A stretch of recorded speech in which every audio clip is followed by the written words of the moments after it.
Welcome, everybody! Oh my gosh, Is my sound going well? I hope so. Today is our one shot for the Guildhall Gamers. Don't mind me directly at the moment. I am trying to get some assets put onto our map that we are going to have.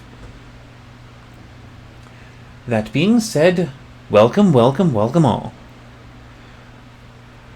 The one shot that we are doing today, as the name mentions down there, we are going to be sending our fun adventurers through the Workshop Watches.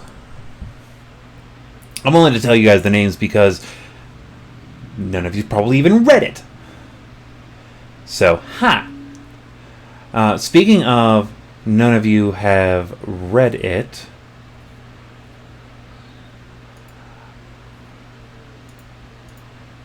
let us get over to our meeting. Hi, everybody! We're on TV!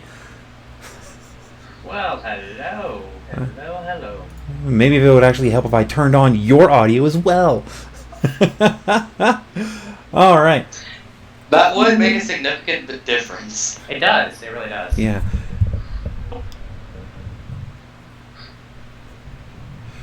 So, I will be...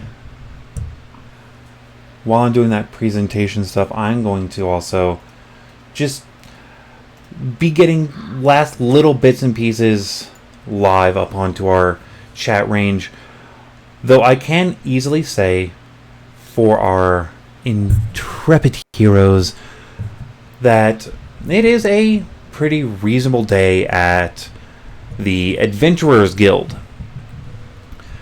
This particular guild hall is not the fanciest of locations, but it is still reasonable in styling.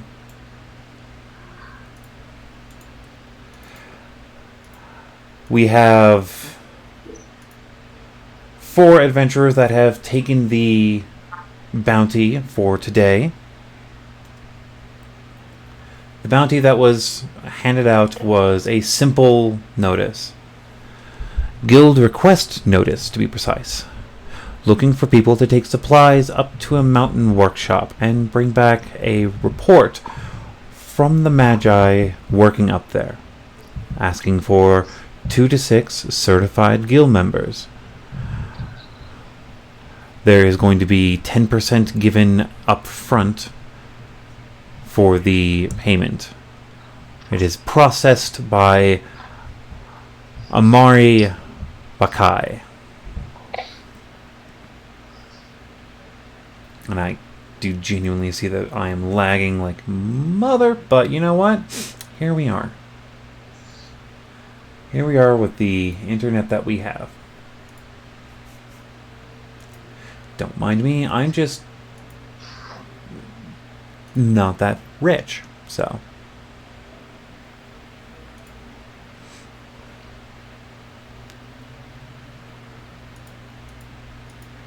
Turn off a couple of these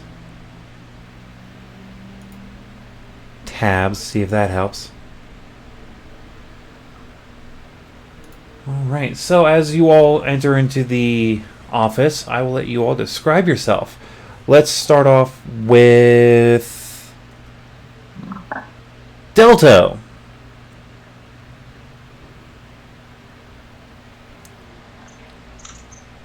Alright, so I am this... God damn it, why me? Should we hold off and go to someone else first? Give you a moment? Yes, please. Absolutely. I need to compose myself. Absolutely. Lord Revan, you want to pop in on that one? Sure. Hello, everybody. I am Lord Revan. I have my own stream that I am having to rebrand here, so be doing introductions on that on another day. You had seen us prior on Turmoil in Tal'Dorei, if you were following that. Today, I will be playing the Dwarven Ranger Thragan Ironshield. Thragon stands a solid 4'8", sturdy and stocky like you'd expect for any other hill dwarf. Large stalks of reds for the beard and the hair, though he's got a little bit of an age to him, so he's got some silver mixed in there. Gnarly scarred across his cheek. Walks around with a really heavy crossbow with a giant bayonet at the end of it. Series of weapons hanging off of his back and off of his belts, just for the various things he needs to smack around with. Outside of that, he's a fairly interesting individual. You'll probably see that as we go. That'll be it. All right, all right. Next up, we have Valen.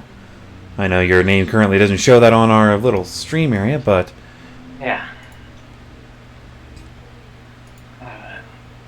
Professionally known as Valen Whisperwind here. Your friendly local creation artificer. Creationist wizard. But today I will be playing Veronil Daemender Kolokagala. Sorry, just a sec. that's a mouthful.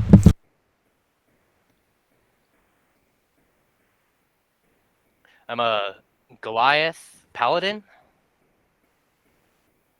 who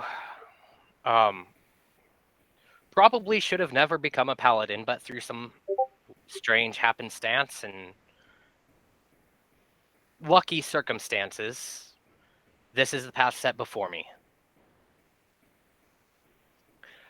Quite tall, standing at about 7'6", have very faint tribal markings across my bald head, and just peeking out from underneath. Well, the spaces in my armor. I'm wearing full plate. Have a battle axe strapped to my side, along with a couple javelins across my back. And you see these big, heavy gauntlets on my fists. And so what little... while I'm in the guild, my helmet is off, and you can see the markings, and they continue down my arms and other places that, very rarely see the light of day. The whole chest is just tribal patterns. And he seems to be on a quest of some sort, that though no one can quite figure out what it is. All right. Thank you very much. Next up, we have Amaya. Hello, I'll be playing the female half-elf wizard, Adelina. She's a 5'6", young-looking woman with long brown hair put into a side braid, with fair skin, wearing a Paul hair clip. She's got on a dark blue hooded cloak, and if you look close enough, peeking underneath, she's wearing a formal dress that looks too nice for the average townsperson, carrying a big old spell book around. Kind of meek, but someone who's very curious and studious.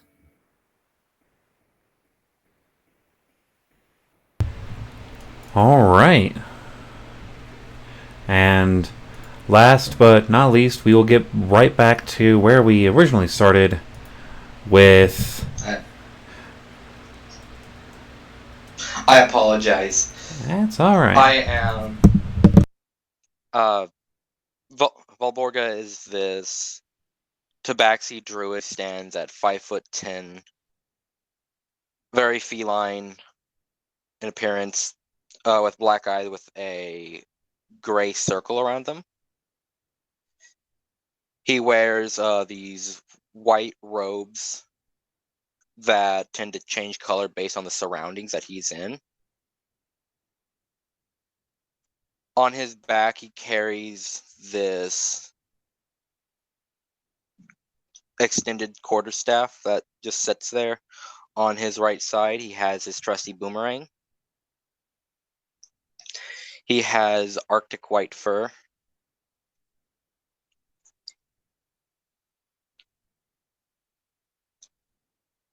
It does change. It does get into a darker gray area the further you go down.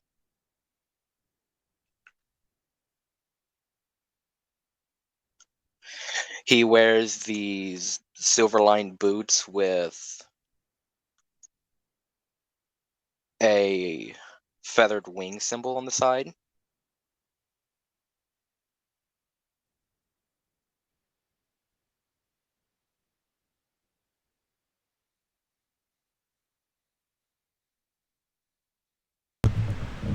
All right.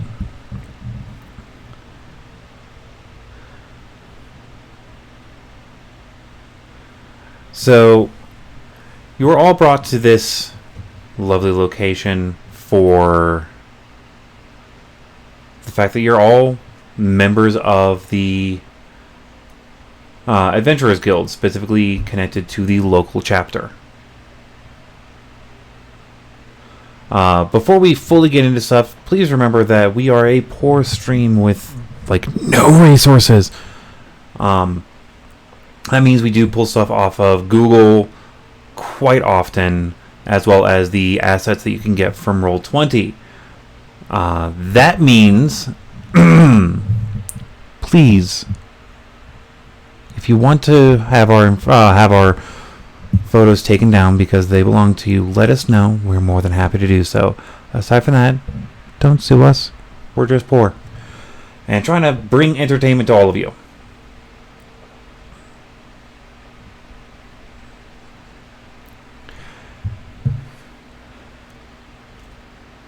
I'll pay for my art classes. All right, I'm going to get my presentation up here in a second. Present a window. Let's go with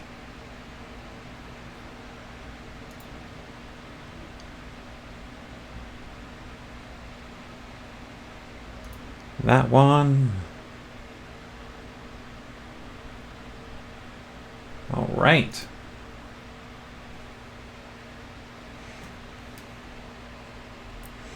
And bam, it looks shinier now. I'm the only one who's currently on this particular asset, but can the rest of you see it? Yes. Alrighty. Yes. That is what we need. That is what we want. Although, for some reason, it is... Yeah, there. It looks good to me. So... On your side from the stream, you might hit the ignore button to clear that up. Yeah, I did that. I got that. So it's clear for the viewers. I got that. Alright. So you guys are all currently in the office for the hopeful benefactor, Amari. He's a semi-stout man. Looks much older than he probably is. You can tell that he doesn't take care of himself that well, especially with the fact that there is a decanter on his desk, a glass that is completely full, and the definite smell of whiskey and cigars in the room. There's also papers stuffed away everywhere among the books and all of that.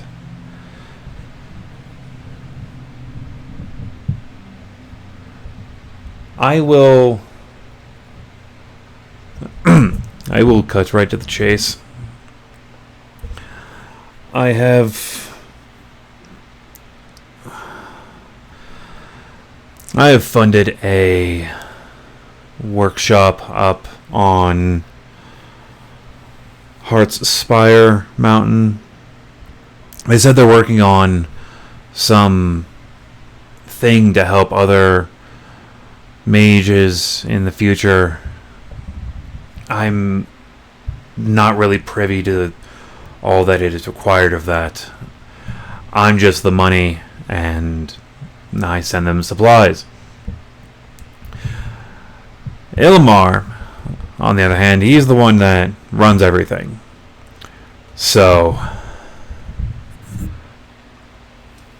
I haven't heard from him in like 2 weeks. Normally he sends a weekly check-in, but he missed last week. He just recently missed this week. I know they need supplies. If you can find anything out while you're up there, just make sure he's okay, as well as the others that work with him. That's what we need. But the biggest thing is the fact that the workshop gets its supplies. As stated, it's 400 gold per person on delivery. He pulls out a small box, sets it down, and opens it up, and starts counting out stacks of coins before putting them each into 4 different purses. There's your 40 up front to be able to get stuff up there. That's how the guild's always done it.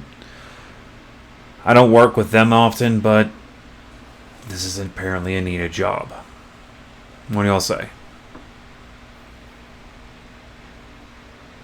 Tracking somebody down is fairly easy work. I have no problem with that. People need the supplies, so of course. And we will try to see what happened to your friend. Yes, of course we'll help.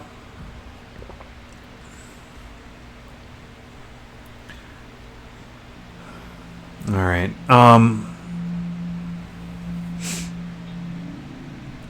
Also,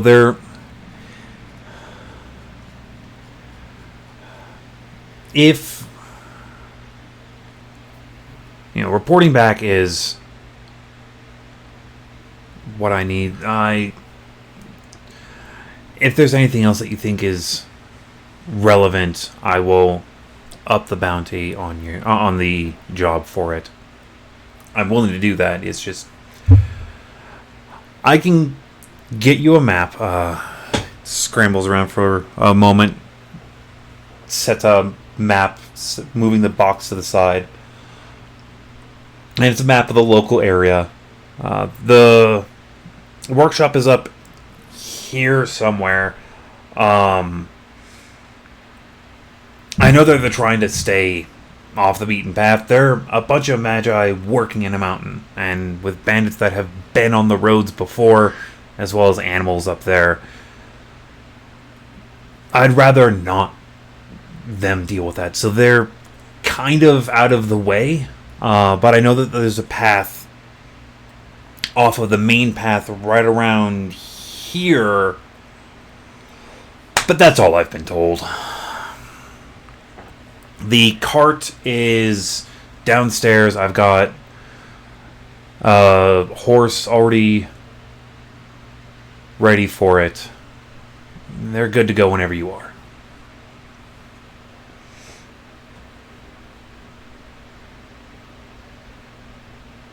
Alright.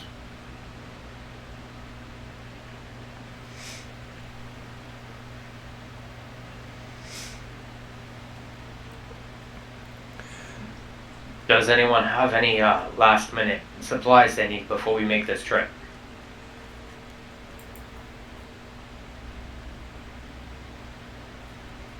Up me alive, I have everything I need.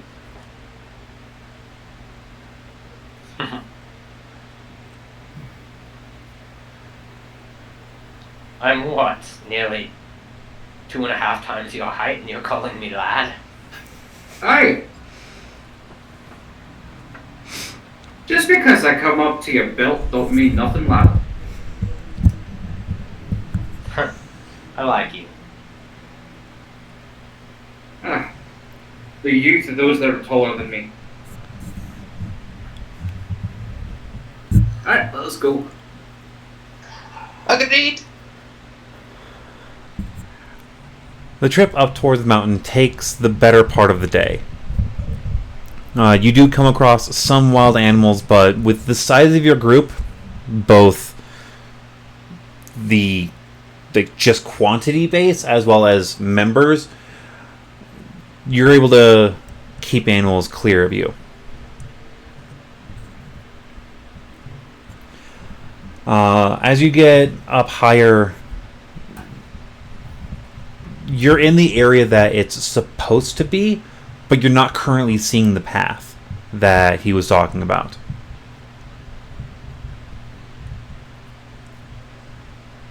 You happy to do a survival check? Go right ahead.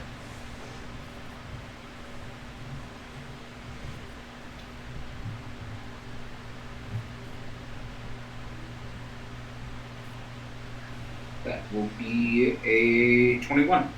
21. The path is wildly overgrown, but you do spot it. It is wide enough for the cart, barely. Like, it looks like this particular cart was designed for this path. It is thinner with a larger wheelbase. Okay.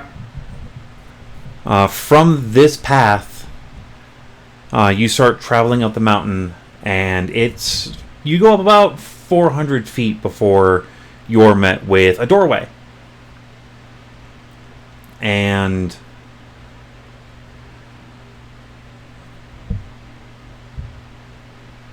upon getting to the doorway, you realize that it is... I mean, it's a unassuming square entrance carved into the stone mountain. There are magical runes etched around the door that glow, but only with a faint blue light, and it surges on the iron doors.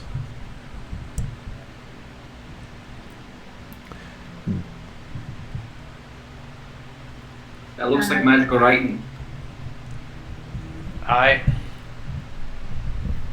Sorry, your accent is getting to me. What can I say? It's contagious. Oh, I love the dogs. That's why I learned their language. Let me see if I could identify these, and then I would like to do an Arcana check. Absolutely, go for it. I grab her shoulder and I cast guidance. Thank you. Add a d4 to your check.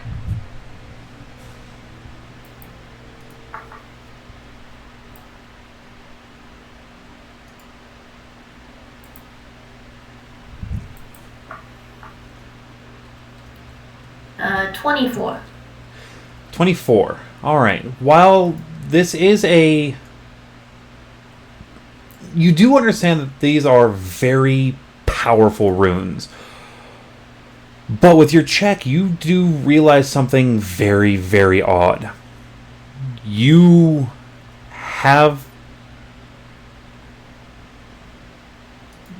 not seen any runes of this particular design before. Like, these are new sets. This is magic that you are not that you have not come across before. But you can tell genuinely that this is powerful and something that has not been done quickly. I'm not trained in Arcana, but I am Fey touched. Would I recognize it at all? No. From any Fey influence? Nope. Okay.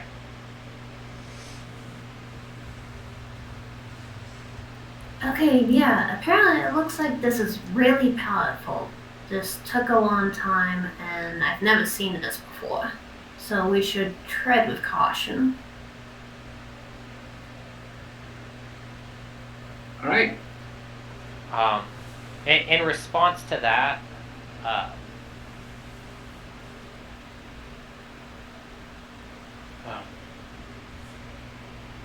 well, suppose I can go first in case anything happens. And I'm gonna put my hand. No, I'm not gonna do that right now. Should I just try and open it?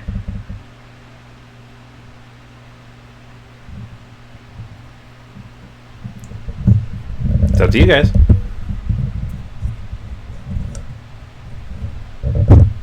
Well, before we start traipsing about within dungeons and such, let's go ahead and try this first. Might not need it, but it's worth having. And he'll go ahead and throw Pass Without a Trace on everybody. Oh. All right. Cool. Yeah. So add 10 to our stealth checks. Correct.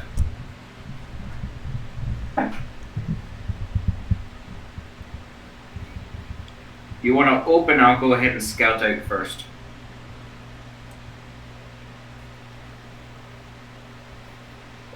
Yeah.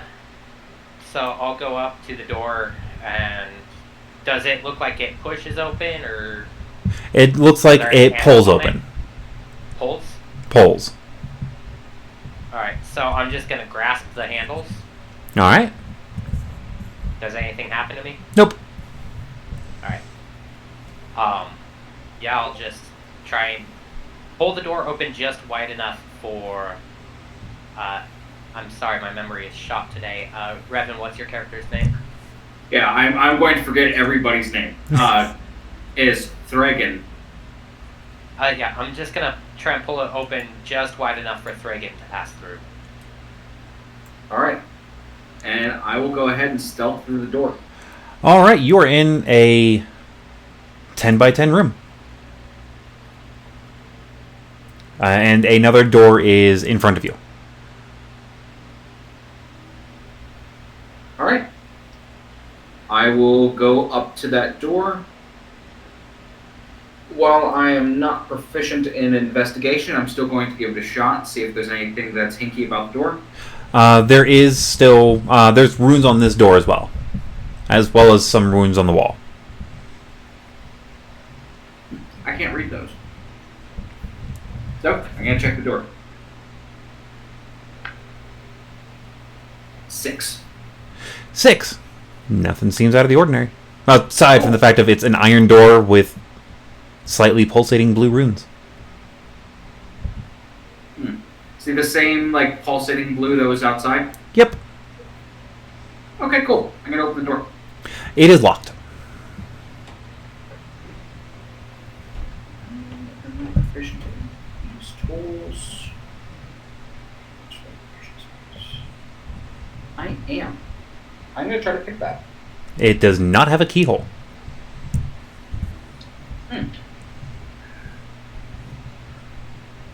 Gonna come back out. Alright, so there's a room. It's got a bunch of glowing symbols on it. And a locked door with no key. It's either a puzzle or a magical lady you need to wiggle your fingers and pop the door open.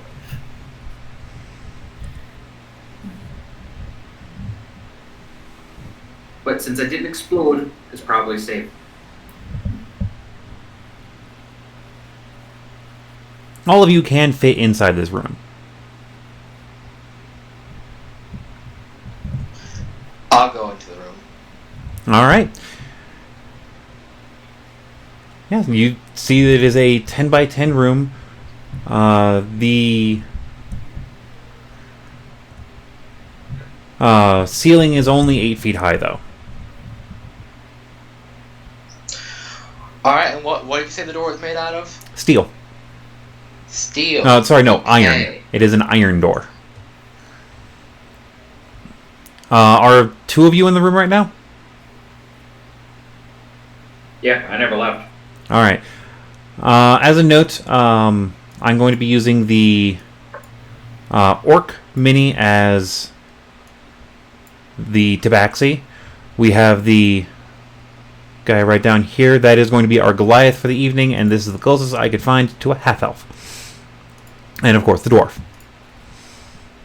Do the others step into the room as well? I'll go in last because I'm very close to brushing the ceiling with my head. Okay, then yeah, I would also go in as well. All right. So all of you are in? DM, I have a question. Yes. Is there any hole at the bottom of the door? Like, is there like a small crack at the bottom of the door? The door is flush to the floor. Okay, so there's absolutely no holes whatsoever.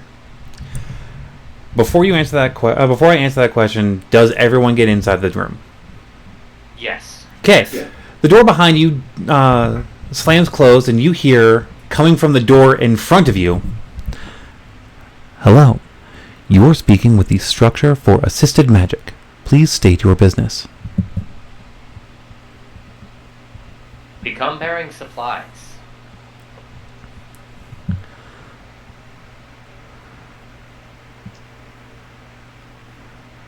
DM, above table, I think we have the exact same one-shot prepared. Yeah, we do.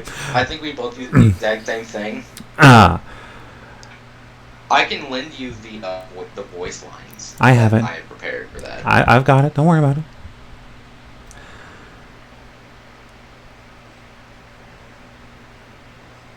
You are permitted to the staff quarters. First door on the right. And the doors slide open. And Look at them getting all fancy.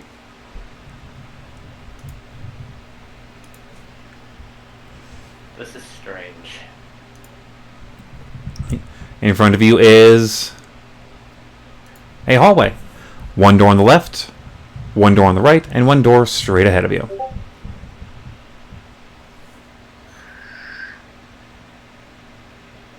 Alright, so we're allowed into quarters. Let's see which one's which. First door on the right.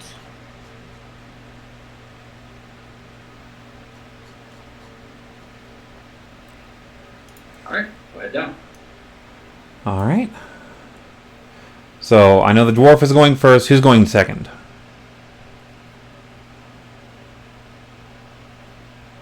I'll go second.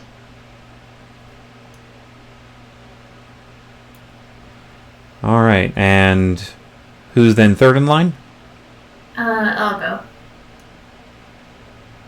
I'll just kind of bring up the rear, and I'm just like turning a slow circle as I walk behind, just keeping an eye. Alright. The door on your right is unlocked when you do try it. And walk in like I own the place. Obviously, I'm meant to be there. Obviously. Obviously. So, actually, you know what? I'm going to just... For the dynamic lighting, I'm just going to temporarily turn that off because it is dimming up my room too much.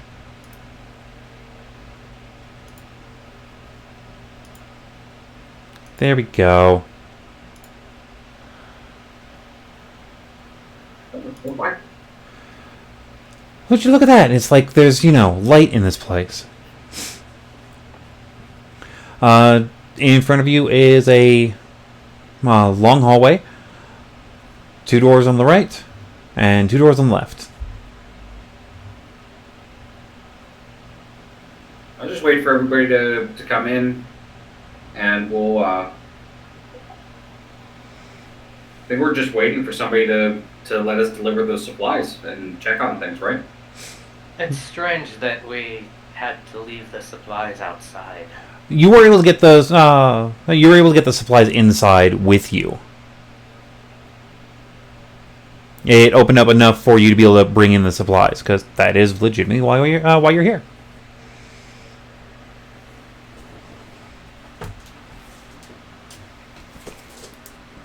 There's something is strange here. Yes, let's go in.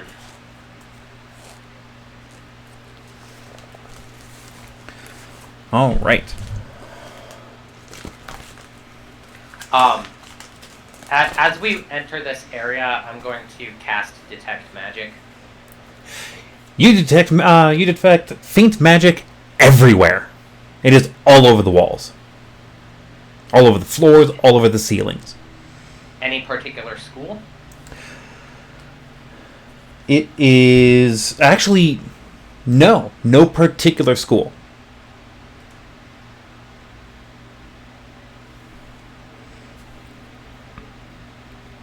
That's also disconcerting. It is all of the schools. All of the schools. Yeah. On that note, after feeling that, I'm gonna pop a Divine Sense. Divine Sense. What does that grant you? Divine Sense. I can detect good and evil until the end of my next turn. I can sense anything affected by the Hallow spell, or know the location of any celestial, fiend, or undead within 60 feet of me. Nothing. Well, I'm just left with more questions. Well, it seems we're probably not going to be able to get anything answered until we start seeing people show up here, so might as well sit tight. Shall we all pack into one room, or each claim one of our own? We should probably all be in one room. I'll stand guard outside the door. It's a tight fit. I keep you company. Not really good with close quarters anyway. So we'll leave the door open and let the Tabaxi and the half-elf sit down. Alright, in this main hallway? Well, we went into the staff quarters, correct? Yep, which are right in here. There are 3... Again, there's 2 rooms on the south side, 2 rooms on the north side.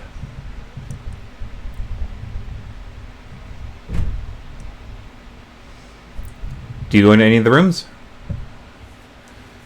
Shall we just open the first one? Yeah, might as well. First door on the right. Alright. Within that room, you're seeing... It is a just small quarters.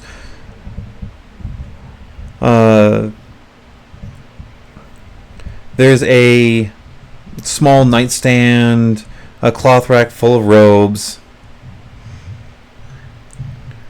and that's all you're seeing in this room. The beds are made. Okay. Might as well check the other rooms. You guys go ahead and get settled in here. Yeah, you two take a seat. And just go through clockwise. So- I'm going to. When you get to this room, do you go top or bottom? We'll do top first. Okay. Before you open that door, you're going to use what? I'm going to stealth and essentially blend into the terrain. Okay, the terrain is cut stone walls. I'm just gonna press myself right up against it. You are now a lump of stone next to a wall. I'm guessing that your ability has... that you have an ability that lets you camouflage? Yes. Cool. What is the name of that ability, real quick?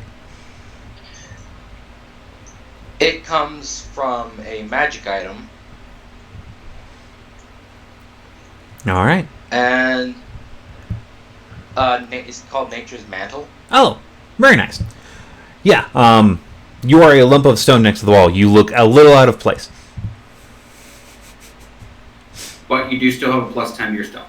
Yes. You are a stealthy lump. Alright. In this room is a small kitchen. It's got cupboards, with rations and snacks. Okay. This place is remarkably neat. Yeah.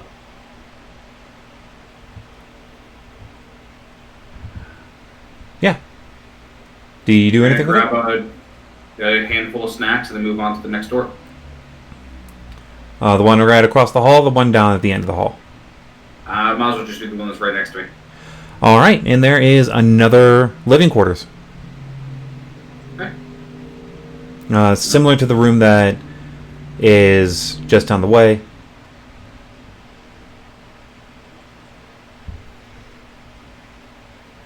Alright, and then while I'm checking that one out, he'll point to the other door to the paladin. When you're checking, I'll have him check too. when you're checking out this room. Yeah, while I'm checking that one out, I'll point to the last one. All right. Yeah. I'll go take a look. Right before you get to the door, you hear from the just emanating from the building. Reminder for Ilmar. Amari requires an update in -6 days.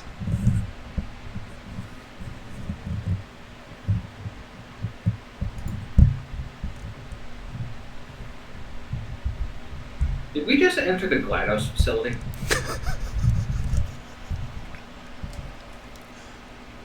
This whole place is automated.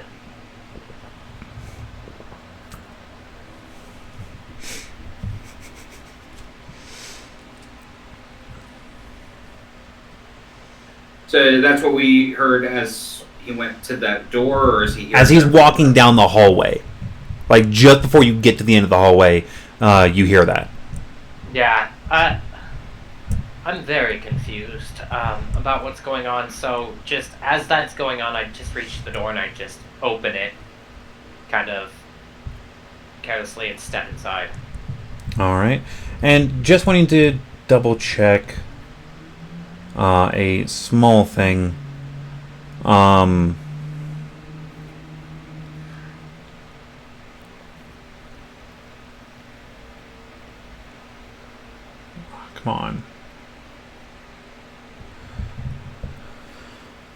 on.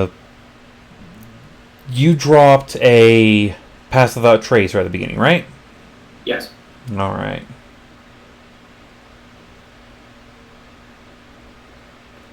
Should still be active. Yep. And you also popped a detect magic. Yes.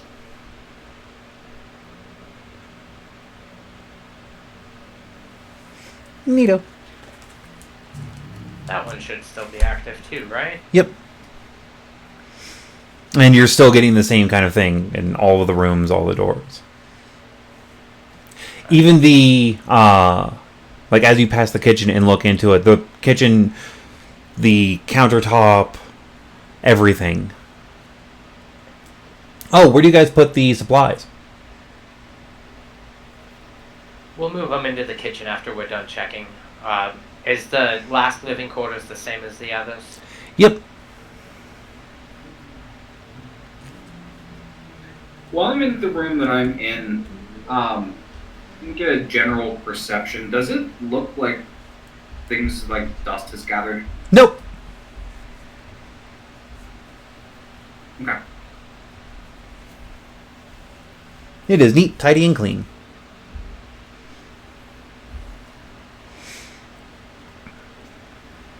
You said there's robes in the wardrobe? It's not exactly a wardrobe, but there are robes hanging up on like a coat rack in each room. I go search the pockets. All right, give me a investigation. Oh God. I'm gonna go ahead and guide myself on that one.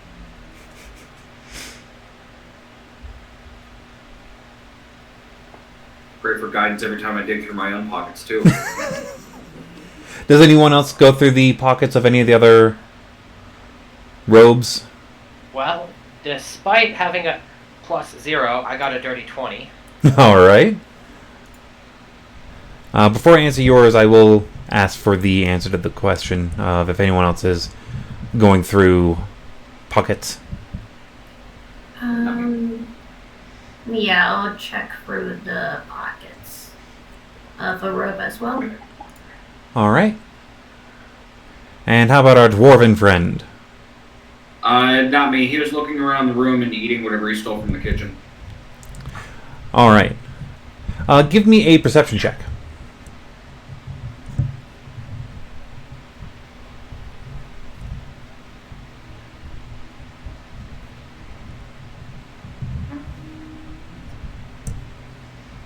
Dirty 20.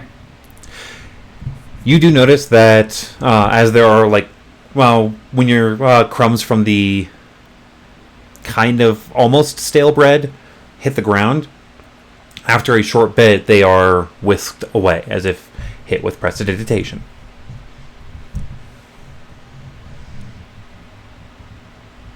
You said the bread was kind of stale, It's been sitting out. There's not really a check for this, but is there a day-old bread check to see how old this is?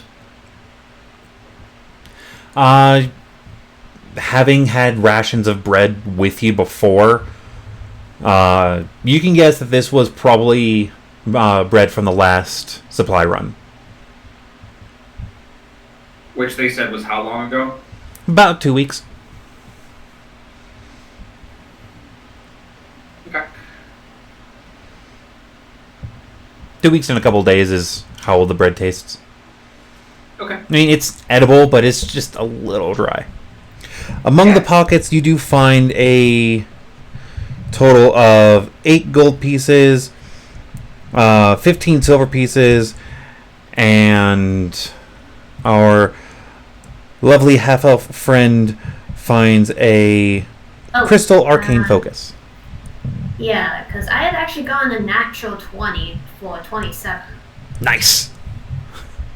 I had a strong feeling that you were going to get high on that check. Just an inkling. Yeah, you found an arcane focus. Arcane focus? Yep, it's a crystal one. Nice. Also, you guys, our paladin found a key. It's just in the front right pocket of one of the robes. Looks like a normal key. Looks like a normal key. Do I detect any magic off of it? Nope.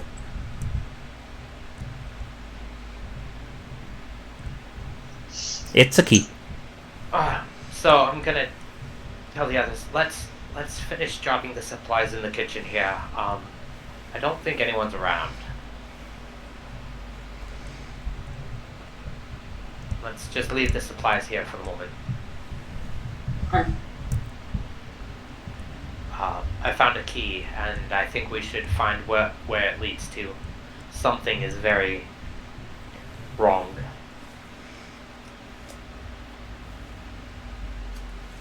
Yeah, I figured somebody would be stopping in to say hi already. Someone already has. Hello. Are the walls talking again? What are you?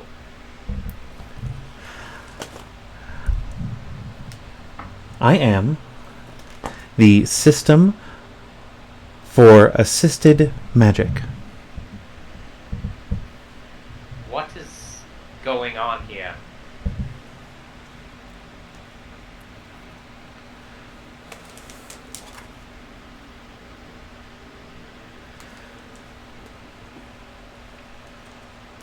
Studies for arcane arts. Is anyone other than us four present in the facility?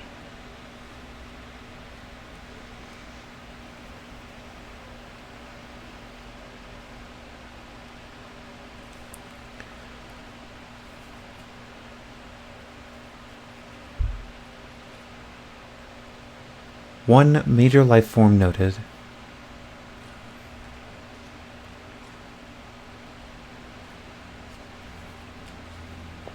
Even here we stand.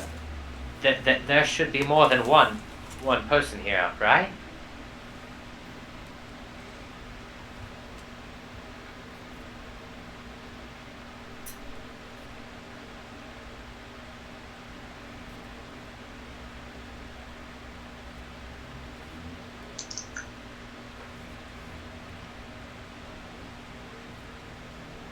Well, I think we should probably just leave the supplies right where they are. They're not going anywhere. I think we should do some investigating. Shall we check that other door in the hallway here before that was on the left? Hi. And I'll lead the way this time and march over to the left branching door. All right, and how's our marching order from that? I'll take out. I'll be the rear. And I'll be second to rear. Walk past the tabaxi. When was the wall ever pregnant? It was a little hard to squeeze past that time. Yes. That's strange. I'm going to drop my plug. Boom!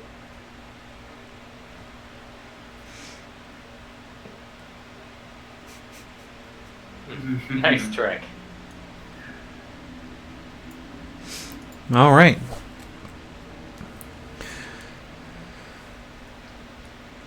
When you walk into the library, it is there are large stone shelves jutting from the wall. Most of them are empty. The tomes that once laid in them are scattered about the room, lying on wooden tables, strewn over armchairs, and discarded on the floor. A small wooden bookshelf packed with thinner, more ornate volumes is sitting in the far right corner. And that's undisturbed? That one is undisturbed. Is my detect magic still up at this point? Yes. It is just about to end. I walk forward until that shelf is within my radius. Does it give off anything different? Nope. Actually, it doesn't give off magic.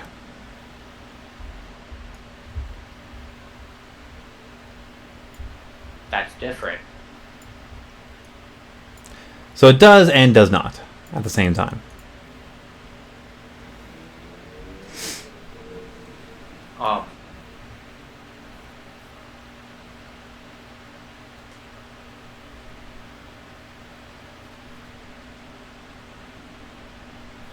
For some reason, that shelf isn't magical, unlike everything else in here.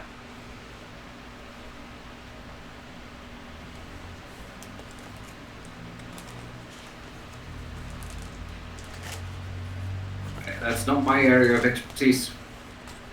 Take a gander over the hat, though. I'll take a look at it. Hold on. And I try and find an uninteresting looking book that's been strewn on the ground. All right. And I throw the book at the shelf. Nothing happens. Okay.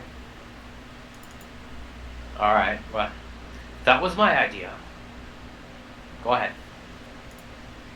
Okay, and I'll step forward to the bookshelf and yeah, I'll start investigating it. All right, give me 1 second.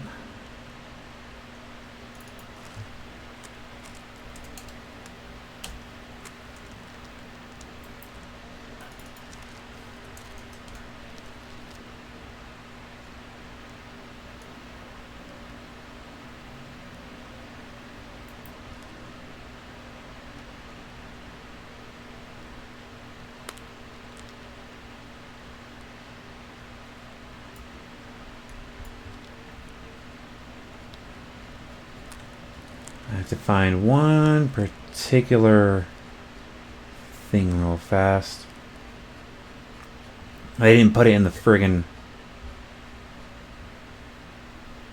There we go. That's what I need. Mimic.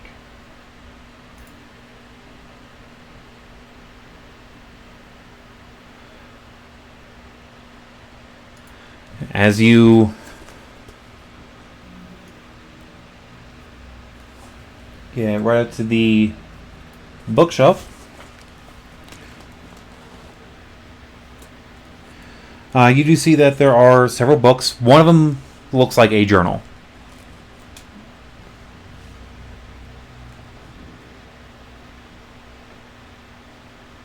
Okay, and then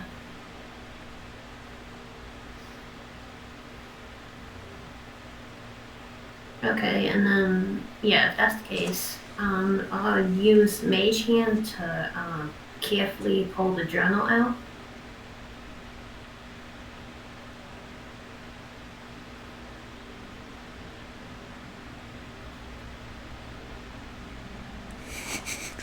All right, you get the journal. Okay, then.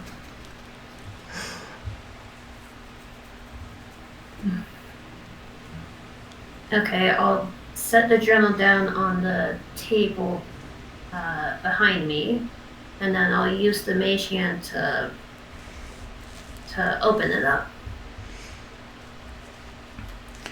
All right, there's most of it is in like a handful of languages, Elven mainly,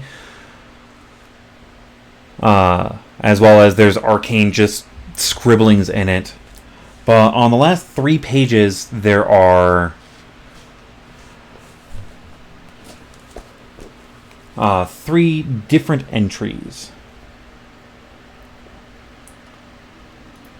And I will actually text those entries directly to you.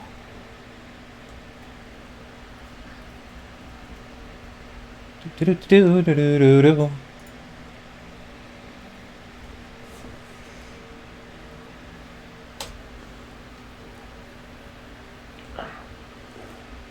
While she's doing that, can I look around the room and try and figure out what happened? All right, give me a investigation. Guide myself.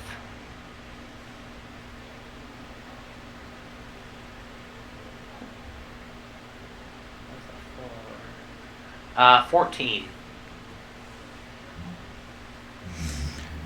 14. Yeah, there's a lot of books in here. Some of them are like some of the pages are blank, but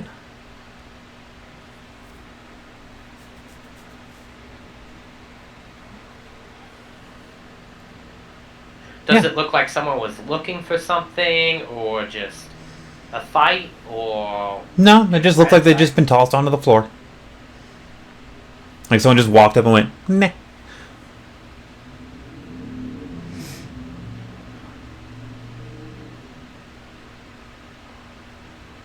Guys, this is strange.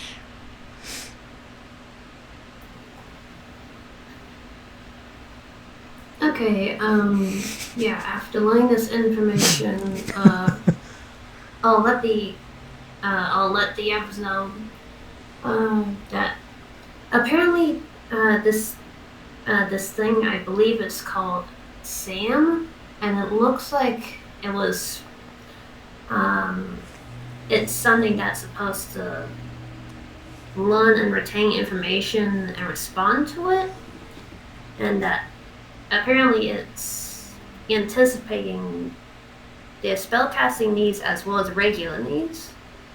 And then also there was a mention of how they lost Exor. I don't know if that's a person or if it's a particular subject, but they mentioned that the greenhouse Tepa show had messed up, so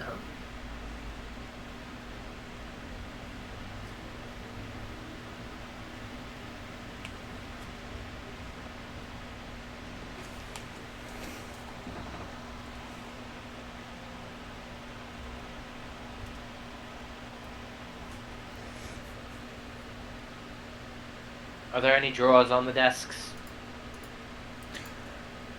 No, these are just tables with chairs that you can read at. Is anyone else gonna investigate the room at all? Just a quick thing, just a quick recap, because I had to step away. What was found out about this? The voice is SAM, the system for assistant magic. Fun little acronym there. They lost somebody or something, and the greenhouse temperature has gone wonky. And it doesn't look like these books are here on the ground for any reason other than to be on the ground. I don't see signs of a fight or anything. And then I'm just gonna walk up and like tap the shelf, and I'm like, and this thing still confuses me. You tap the shelf? I do tap the shelf. Alright, the shelf immediately wakes up. It's a fucking mimic. Roll initiative! Great.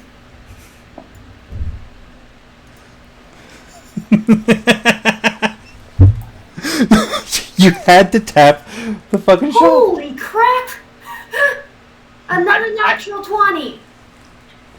I'm not exactly stupid, but I'm not exactly smart either.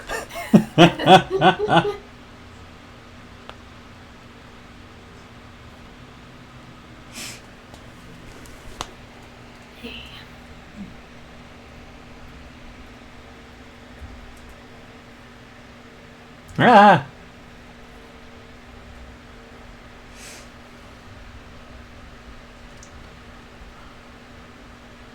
You know, it'd help if I actually had this on the right one.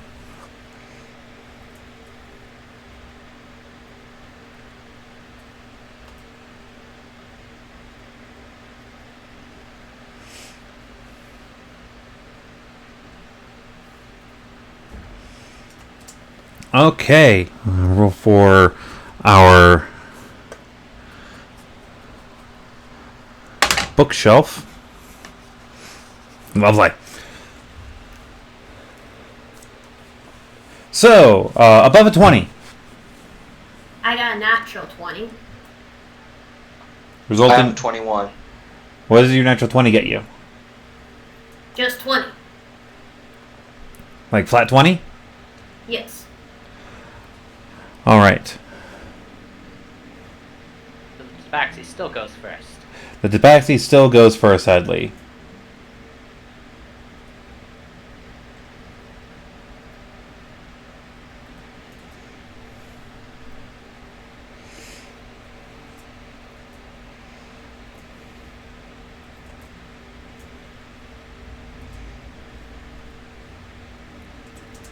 Alright. 15 to 20. 18.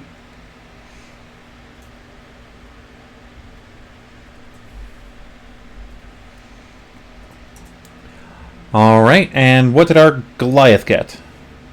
13.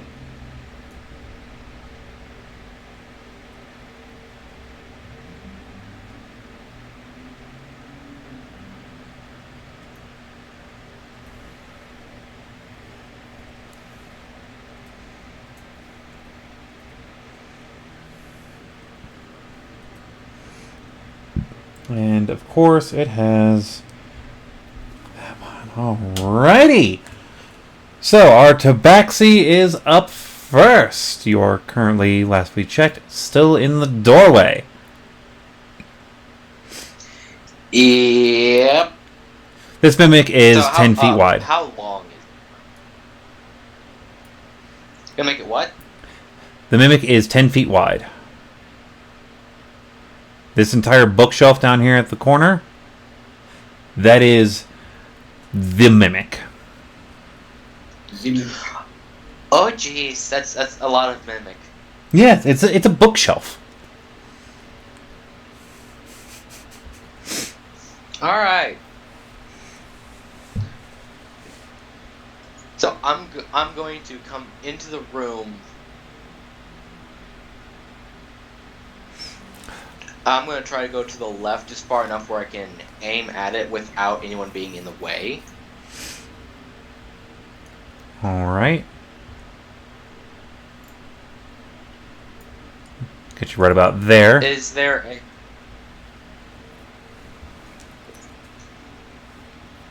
Is there a way I can get 5 feet worth of width of clearance for a shot? With that angle? I have a 5-foot wide thing I want to use against it. I mean, you'll hit part of it with that 5 foot wide, but with how the room is laid out, it is hard to be right up next to that thing without being somewhat in the way. Just at the bookcase next to it too.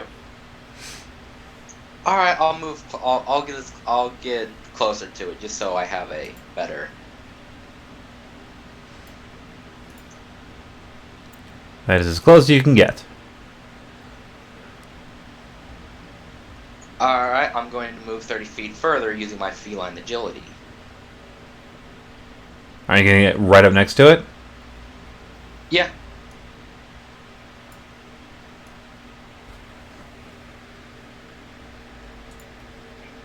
Tabaxis, man. Ah, that's why it's not doing its thing. It would help if my keyboard is set to the proper frigging device. There we go.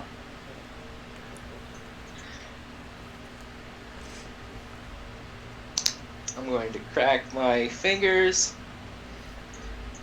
and throw my hands forward, unleashing a lightning bolt surging right into it.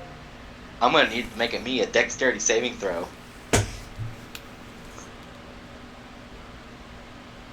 Well, shit. That's not overkill. What can I say? I hate mimics. All right.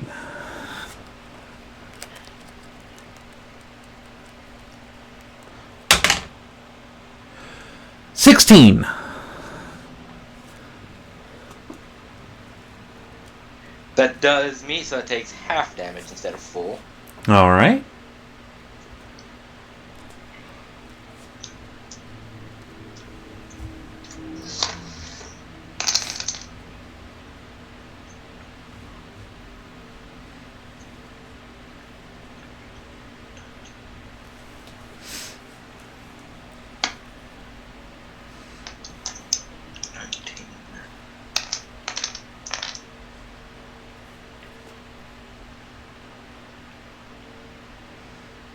See, 37 divided by 2. 18. Yes. All right.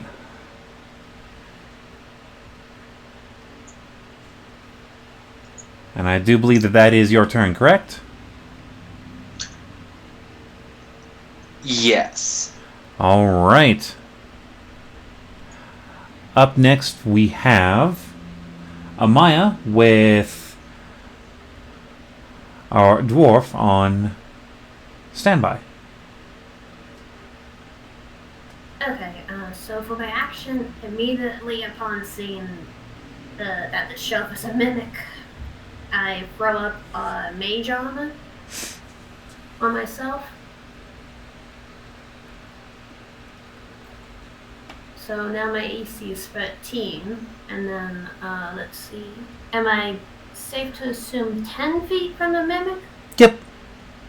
Okay, so then I would want to move another 10 feet away from it diagonally to, like, where the other chair is. This chair? Like, yeah. All right. And then, yeah, I believe that's all I can do. All right, sounds good. And note as you get over the chair, I'm guessing that you just like push it out of the way. Yes. Mm-hmm. Yeah. Kind of guessed. All right. Next we have our dwarf with our Goliath on standby. All right. I'm just going to come through the doorway, so it's going to give me line of sight. All right, and how far in the room do you want to get? Just about there is fine. About here? Yeah, that's fine. All right. I will hunter's mark the bookshelf, All right. and I will take a shot at it with a head crossbow. Shoot that thing.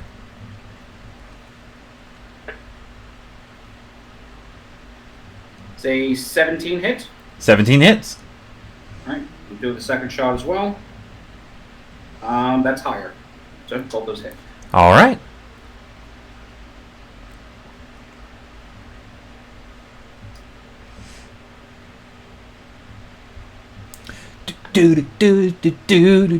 Killing bookshelves. Also, as it wakens, as it wakes up, you realize that the only book that was real on that bookshelf was the journal. It's 28 total. 28. Right, so that makes it...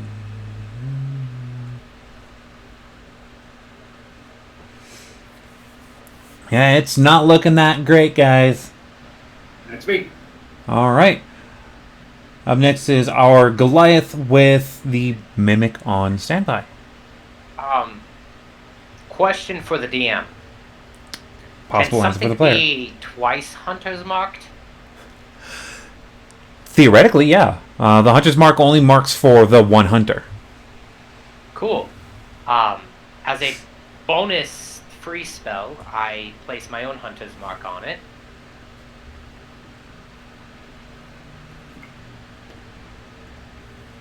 And I'll take my first swing with... I'll pull off my battle axe as I see this salivating mouth start appearing on the shelf. I'm like, nope! I will send you all a picture of that a little bit later for you to be able to see how genuinely... Disturbing. Actually, I'm going to copy that image and I'm going to drop that right into our Discord real quick. Into the one-shot channel. And a 23 hits, correct? Yes. So, D8 plus a D6. That is 15 points of damage on the first swing.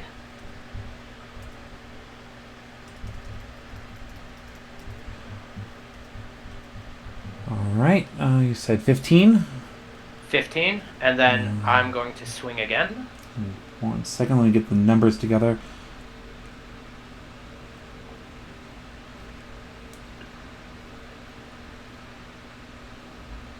Alright. It's still moving. Second swing. That's a 25. To hit? Yeah. Oh, yeah. Yeah, it doesn't have the best AC. No, it's a bookshelf. And I'm gonna pump a first level Divine Smite into that as well. Okay.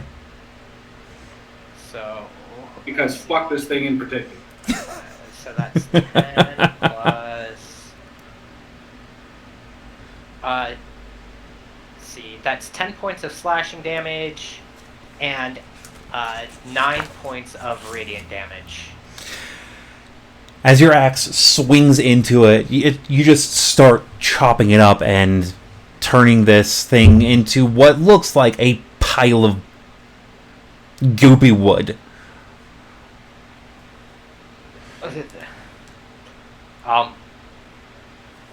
None of the other bookshelves are gonna do that if I touch them, correct?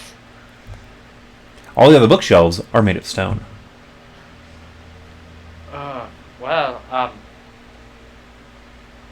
that was interesting. Good work, guys.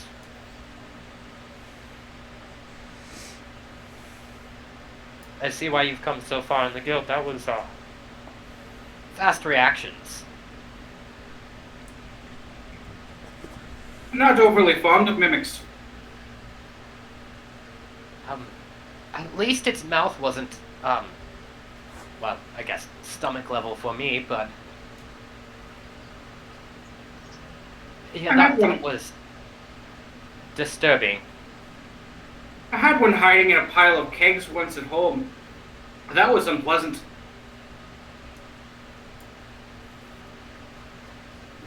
I imagine so. I definitely will need a drink later, though. Alright. Anyone else find anything interesting in here?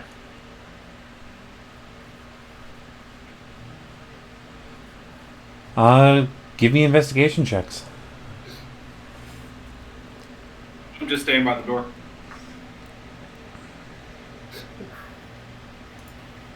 I only got 9 this time.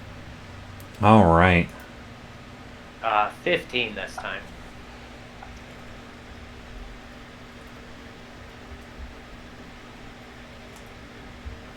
Yeah, because I think I still got spooked from that mimic, so that's why I didn't do as good.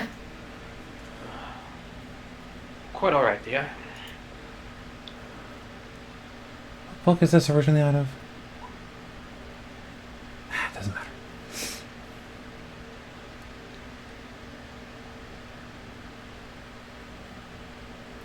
Wait.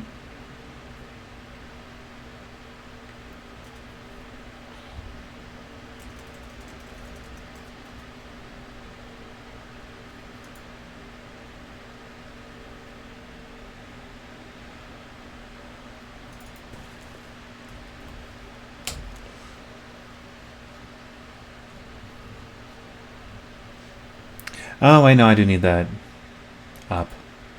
Darn it. I'll just keep that there. Coolio.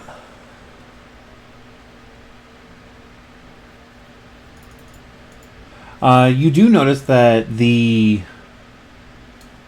ink actually looks like it's been pulled out of the books.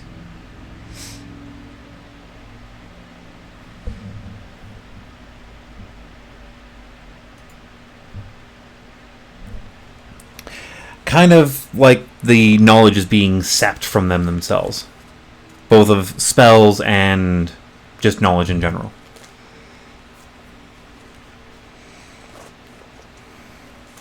I don't like this, guys.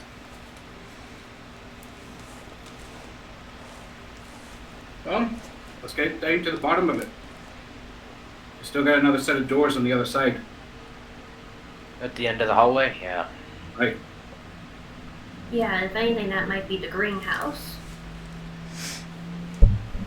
Or at least... How leads high to up it. is the ceiling?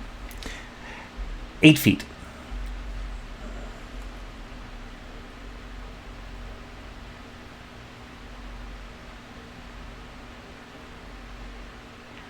No overhand swings from me.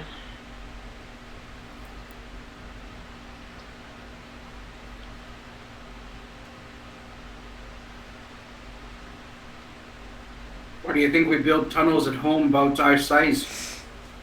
So giants can't go in there and be a pain in the arse. Do you have games in your home? Hello, voice. Let's play one. And a 3-foot orb of light is now just slowly descending towards our dwarf friend. Keep it up. I shoot it. It goes up in the air and starts slowly drifting down. It is now drifting out toward the table area. What Yeah. happens if we let it drop? The game ends and no one wins. Keep it up.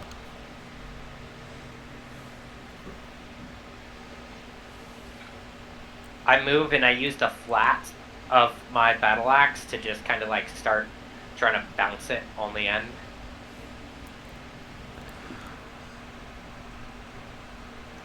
Not fair. Playing alone.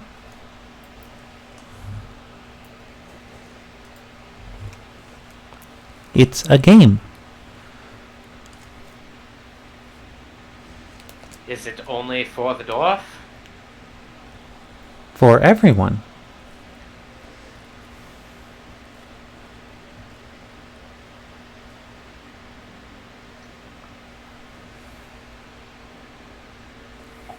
Can we maneuver the light bulb towards the other doors? Just keep it up. I'm going to just leave it in the guest quarters.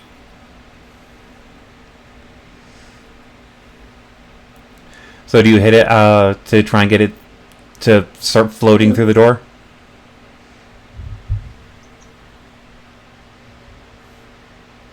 I don't know that we have time for games. Should we just let it drop? Say we all just leave the room, close the door behind us, and just let it drop in the room. Okay. Everyone out first. And I'm just gonna, like, keep maintaining it until everyone's out of the room.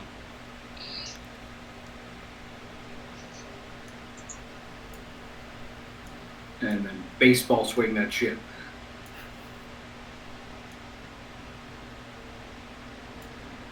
Yeah, I'm gonna. I'm try gonna and have you aim it do. to I'm gonna have you give me a check, either athletics or acrobatics, your choice. athletics all the way. Just to try and actually, yeah, it will be a athletics check of just trying to keep it up.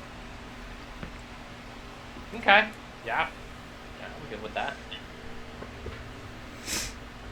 21. 21. Yeah, you're able to keep it up. Then once everyone is out, I'm gonna try and bat it over to the mimic's corpse. All right, give me a.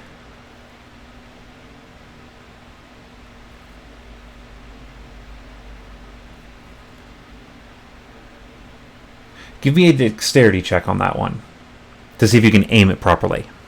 Dexterity check. Well, essentially a dexterity attack. Yeah. Okay. So just +1. That's fine. Fuck. Not 1 for a 2. Oh no! All right, I need you. By the way, is this a good orientation for everyone? Is it? Can I also shoot it again? See if I can get it to launch further in the room. As the Goliath is covering up pretty much the entirety of the door. I do have crossbow expert. You can take a shot, but it will be a disadvantage. Got it. Yeah, if anything, I would probably be a little bit further away from that room. Like that? Yeah. Oh, I rolled horribly. That's a total of 11. Total 11. You miss the Goliath and the ball. Fuck. Seeing as that's the orientation of the setup, I'm going to need our Goliath to give me a Constitution saving throw. As the ball hits the ground, it bursts into light. That's much better. That's a 21. 21? Alright, you are able to cover up your eyes in time and are not blinded by this bright light right in front of you. Our half-elf friend realizes that if she was just down, still standing right behind the Goliath, she might have also been within line of sight of the bright light. I'll have to make that save too because I had to take the shot. Yeah, you will. You said con save? Con save. Oh, that's pretty good. That is 19. 19. Yeah, you pass. You're able to duck behind the wall. Aww. Game's over. Why are you doing this, Sam? I'm trying to help. You all Help in seemed what way? frustrated, and a game would make you smile. Honestly, a game is rather unnerving in this circumstances. Sam, if you could refrain in the future. You don't like games? Not when things are creepy.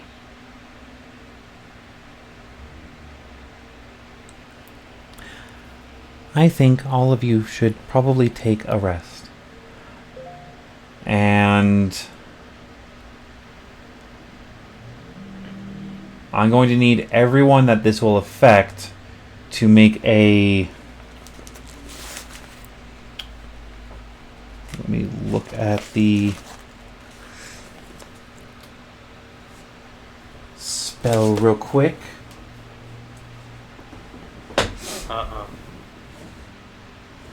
If it's sleep spell, I think it's like 8d4.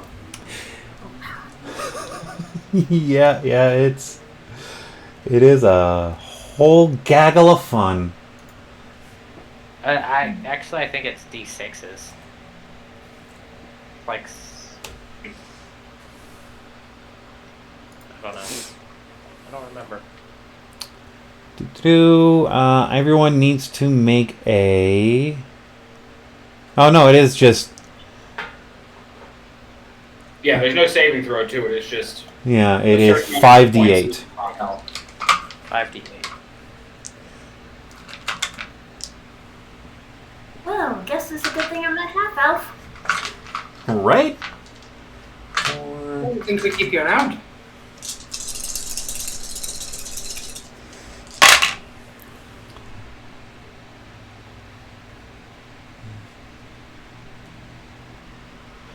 That is 22 points of health.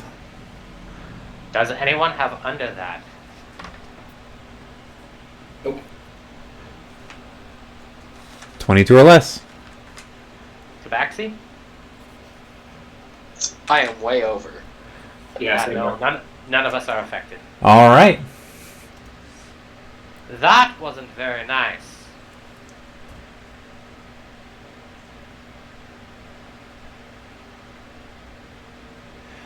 You hear a loud click at the far door over here. Neither are you. Crossbow gets leveled at that sound.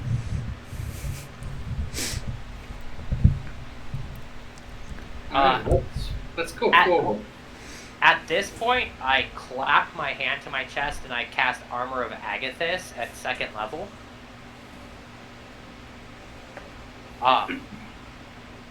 So you just see my armor get coated in frost. Alright. I have 10 temporary hit points, and as long as those hit points are there, anything that hits me takes 10 cold damage. Alright. Yeah, and for realizing that now my armor with the mage armor is technically 14, not 13. Cool. And then I march up to the door. Alright. It's locked. Is there a keyhole? Yes. Take out the key. It fits. Cool. Click it open. Alright.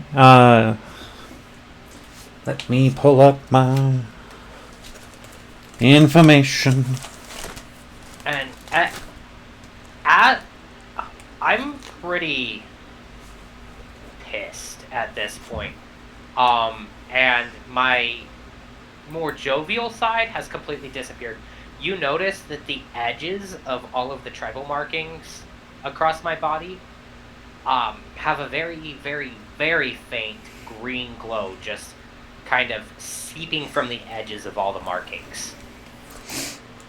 Alright. It's not enough to light anything, but you notice that there seems to be other magic at work. Yeah. Do you go in? Yeah, as I go, you want to play games? Fine, let's play games. Yep, I am on his toes. Alright. So you're going to be I think this. in here. You're here. I'm guessing our elf friend is here. Mm-hmm. And our tabaxi is, say, here? Yeah, that makes sense. Okay, as soon as you cross the threshold with everyone staying close, everyone needs to make a dexterity saving throw. Oh boy. Nice. That is a 10. 12. 19. A nat 20 for a total of 23. Okay, so everyone who got under 13, you're going to take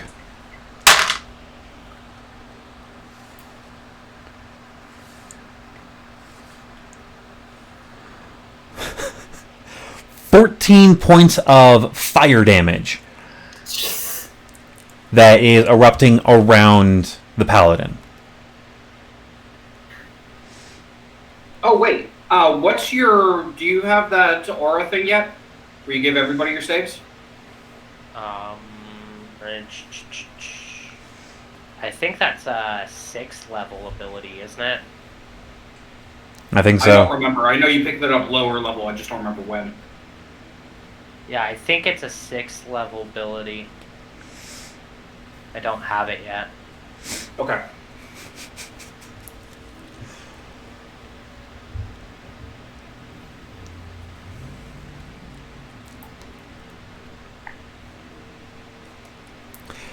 Still keeping my concentration up for the 100th mark.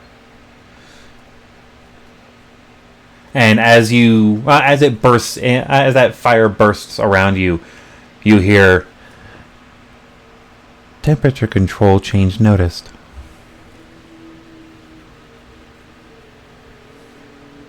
Yeah, it's 6th level. Okay.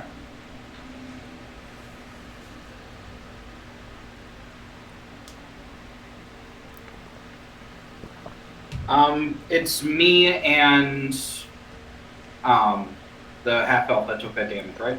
Right. How are you looking? Ooh, I'm like down to like 1 point above half.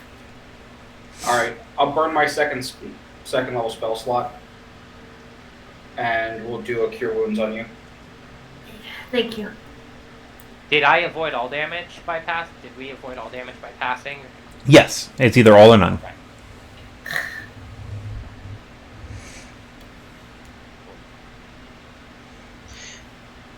You heal 15. Nice, that brought me back up to full.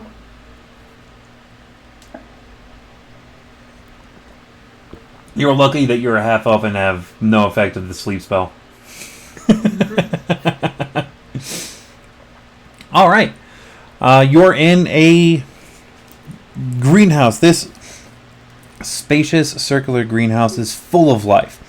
Roots dig into wooden boxes of soil and seems to stretch towards the light that shines down from the ceiling.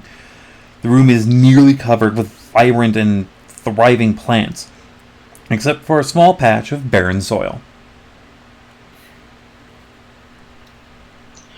Greenhouse, huh? Yeah, let's watch our step, concerning that thanks to the climate control, they might have lost someone in here. Using my druid craft, I would like to create a sensory effect that lets me predict what the weather will be like for the next 24 hours in this greenhouse. Cool. Calm, perfectly controlled, unless altered.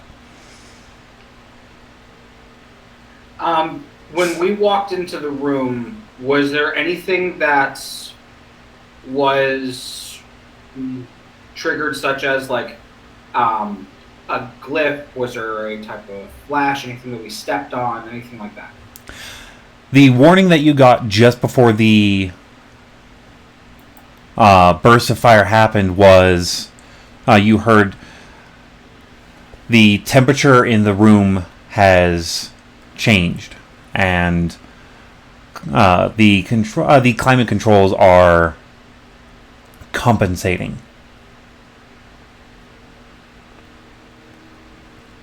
Is there anything above us that would indicate where the climate controls might be? The runes carved into the walls. Someone think you like to play dangerous games, Sam? I must keep the greenhouse at optimum efficiency. Cold temperatures still noted in the greenhouse. Compensating again soon. Yeah, let's move. Just gonna... Sam, gonna it is a beautiful greenhouse. Thank you. I keep it and everything in it well. You know what? What's the area of effect? Are these 5 foot squares? Yes. And for the Tabaxi, what is your class? Are you a druid? I am. Okay. I'll use one of my spells if necessary. I just probably have less spells than you. Do you have Fog Cloud?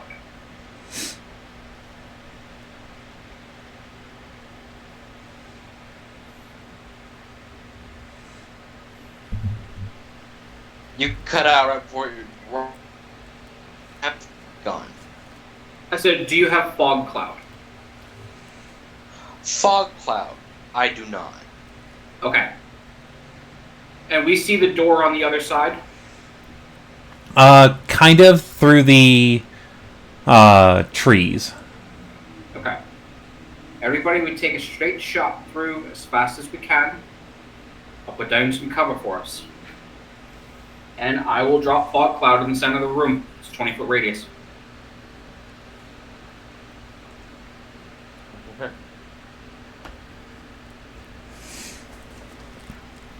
All right, and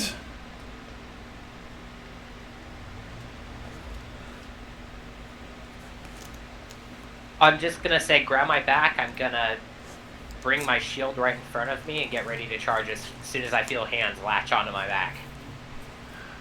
How tall is this room?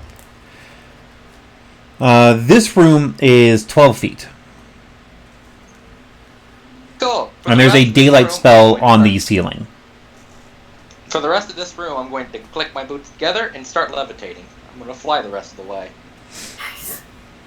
And then, yeah, I'll grab on to the one's back.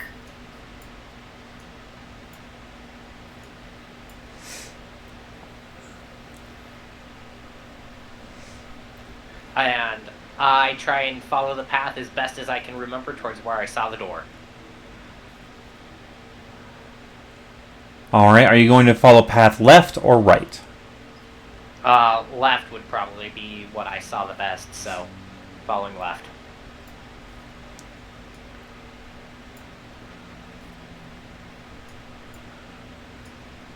And Druid, I'm guessing you're going straight over?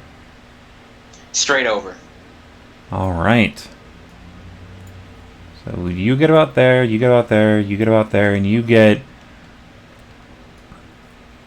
about here, and you start hearing the cracks and movements within the forestry. I need everyone to roll me initiative. Great. No. Stop just fucking me. Just a fair warning, or a fair thing for you as well, Guild. One of the magic items I took is a weapon of warning. Okay, so your weapon of warning will, if I'm correct, it lets you know if there's creatures nearby? Yeah, essentially it makes it so we can't be surprised, and it just makes us aware of whenever things are like going to jump out. Right before you hear the cracking and stuff, you are aware that there are 2 creatures in this room. Okay.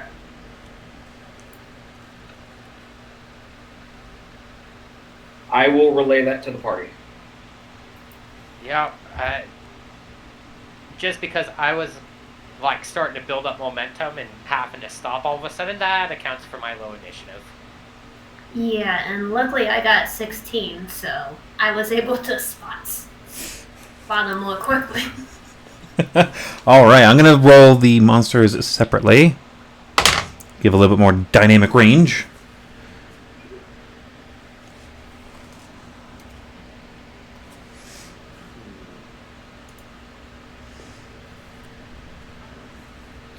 One second to type theirs in real quick.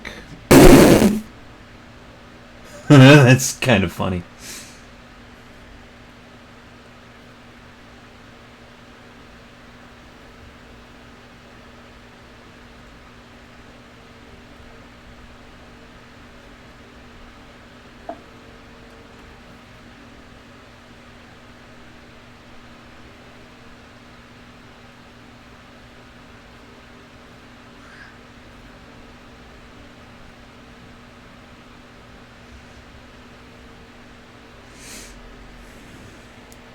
Come on. Fuck. This is... Alright. 20 or higher. 21.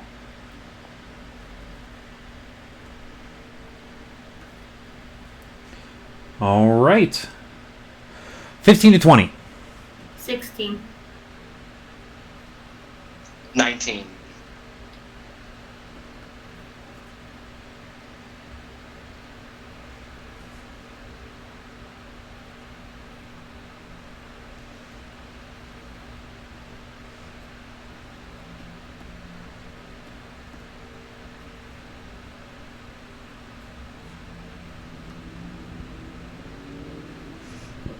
Alright, and our Goliath.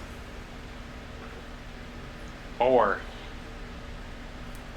What is your dexterity bonus? Dex bonus is +1. I've got a 12 total on my score.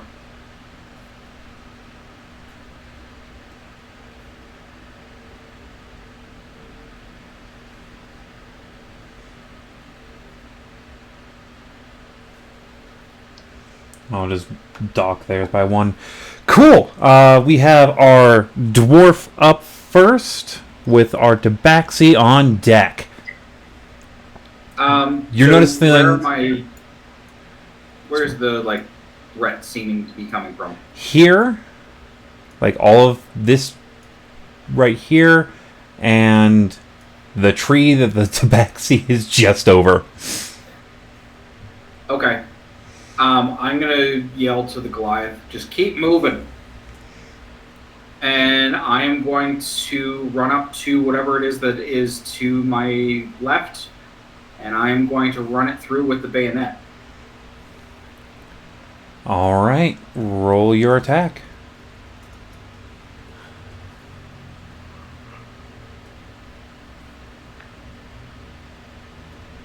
Day 19. 19 hits.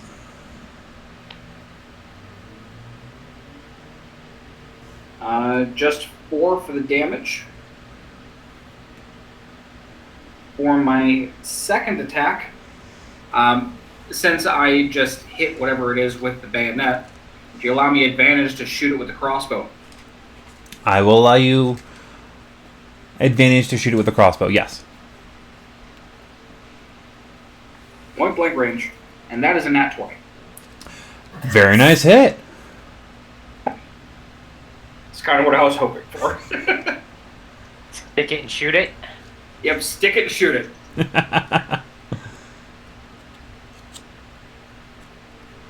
18.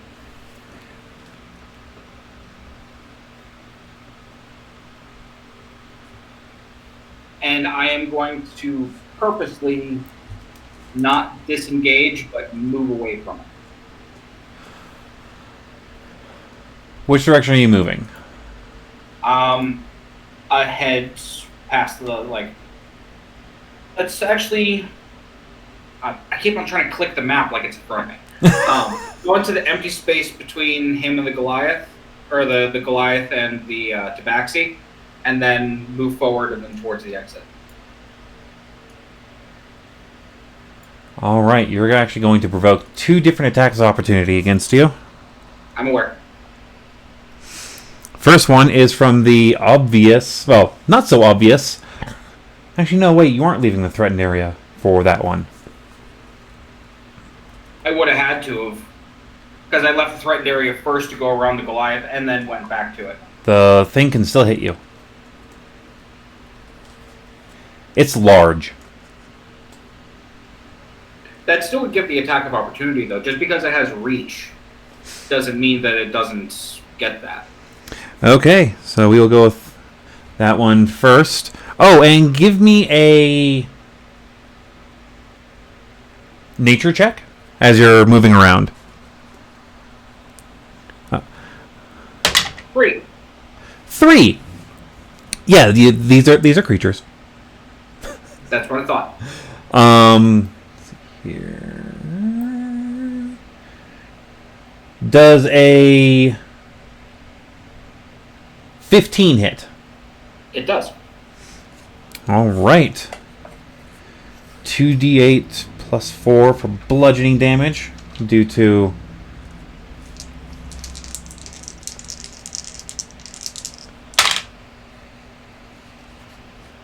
that's 10 damage as a vine comes out and slams into you.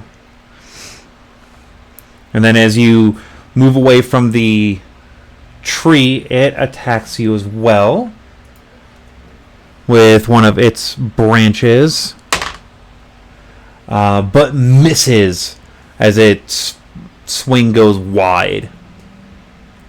Okay. That was what, 5, 10, 15. I could get to the door with my movement. 5, 10,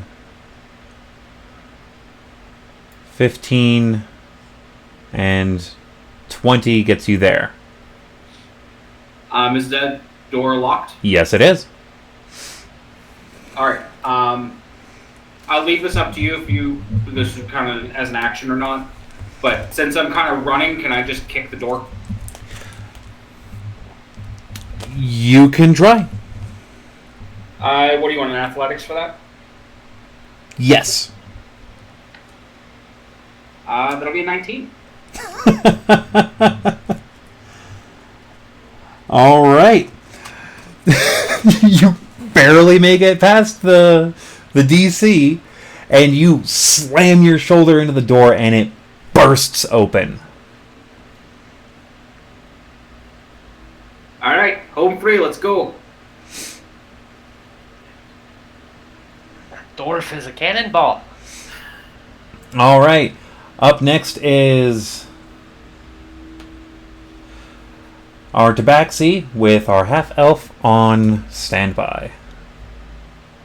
Alright, am I in range of being attacked by anything? You are within range of being attacked by stuff. Give me a perception check. Ooh, I'm good at those. There's a fog cloud, so... Yes, it would have been at disadvantage, but he does have height, and it's mostly a sound perception. Okay.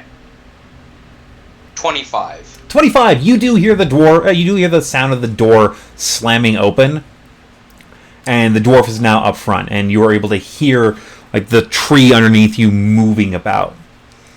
You can, with relative certainty, believe that this, whatever this thing is, has taken its attacks of opportunity at least. Alright, I'm going...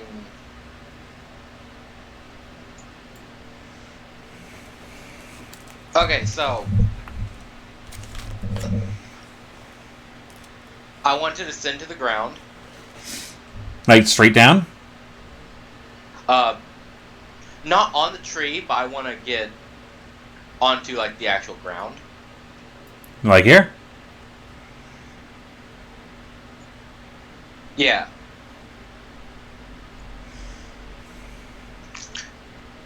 Then, using my action, I'd like to dash.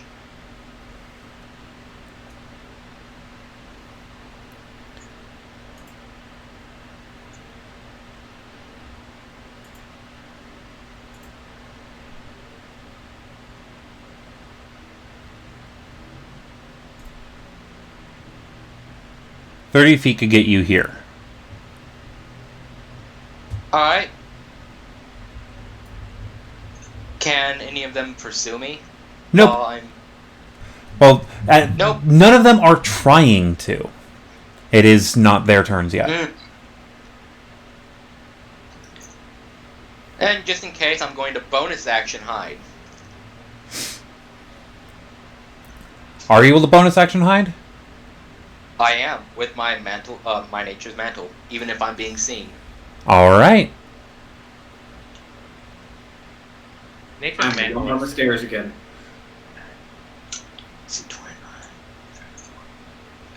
That's a 35. You're feeling really fucking stealthy. In fact, I'll give you a free, 5-foot step, and you actually move over towards the cut side of the wall.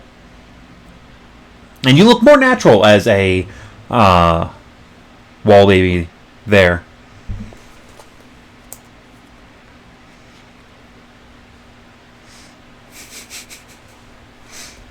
And is that your turn? That's my turn.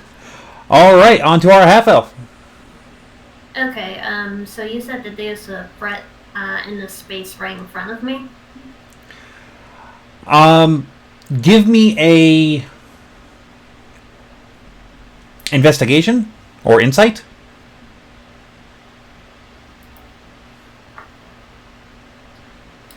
23. 23. Yeah, you heard the dwarf yell out, and then you heard slamming sounds. So you're pretty sure that within the next 6 seconds, whatever that threat is probably can't target you as you run through it. Oh.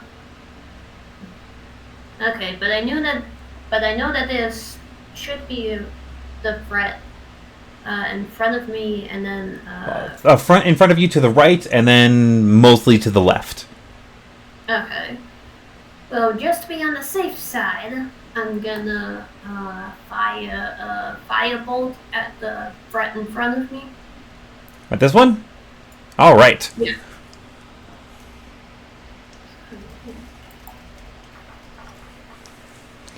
Nice! Not 24, 27. That definitely hits. Double that fire.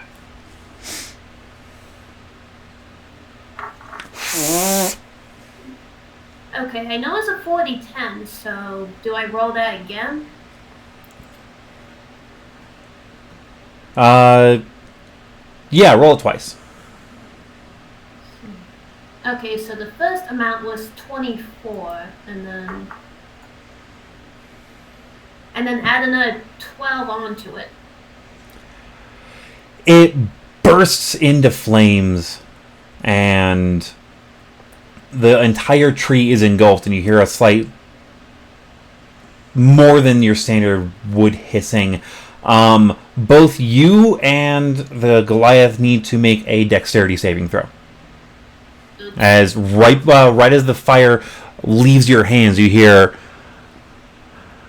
climate control threatened. Compensating.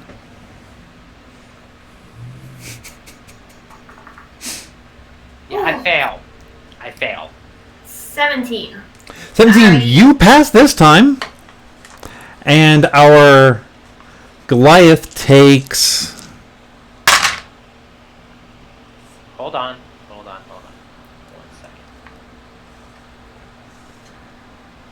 So you said you failed, right? What did you get? I did fail. I got a 3. Okay. You take 13 frost damage. Okay. As the room suddenly gets colder to try and put out the fire. But the fire... I'm resistant to frost damage.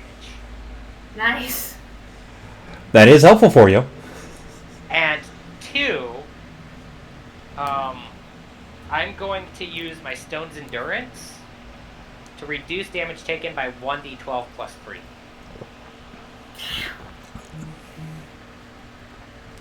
All right. So I reduced damage taken by 13, so... Yeah, you in the long run take nothing. I take nothing. But the tree is dead.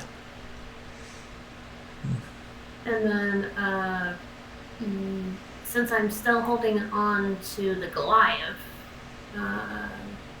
Yeah, that's pretty much it. Are you not going to move? Oh, well, I was holding on to him and following him, so You I can don't know move if I if you could want. move. You can let go of me. Oh, okay then. Well, actually, technically, you were holding on to the dwarf, and the dwarf just, like, booked it. Oh, He said that he was holding on to the wizard. I was Yeah. on foot the entire time.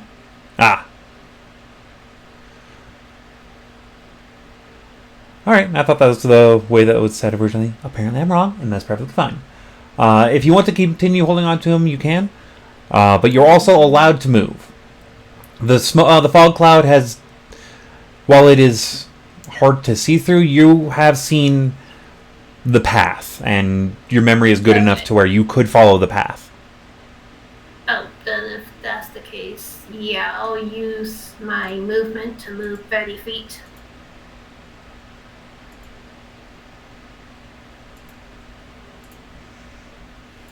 Boink! Alright. Up next, unfortunately, we have one creature, the actually living creature still, right before the Goliath has his turn. Real quick, everyone that was in the room and that has had a turn, our Tabaxi and our half-elf, please give me a nature check. Tabaxi, you do have it at advantage. I got natural Sweet. 20 for 24. That's a nat for 20. Alright, the creatures that were in the room, there was a awakened tree that has now been burnt to nothing. And there is a shambling mound. Well, alright then. Speaking of shambling mound, that has blind sense.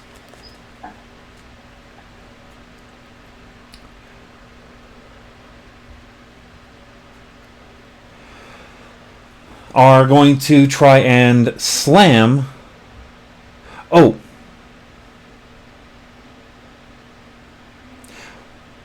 Yeah, I'll skip it. I accidentally missed that part of the attack, so it won't affect on the original one, but I'm not used to running shambling mounds, so I don't remember all of their abilities. Bring it. Alright. Will do.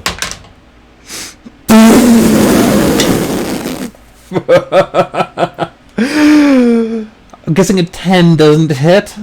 No. Not even close. How about a 13? No. Alright. The shambling mound slams around you. And that is its turn. You are up. So I kind of get a sense of how large it is on my left, right? Yes, it is a large creature. I'm gonna move closer to the dwarf, but stay within melee of this mound. Okay. And I'm gonna turn and go. Games it is, and swing. I've got room to do an overhand swing in here, so I'm just gonna bring my axe down on it. Alright. Searing smite that shit. Yeah, about that. Not one I took. Well, damn it. But before I bring my axe down on it, I bonus action move my hunter's mark onto it, Okay. because my concentration is still maintained. And does a 25 hit. 25 hits.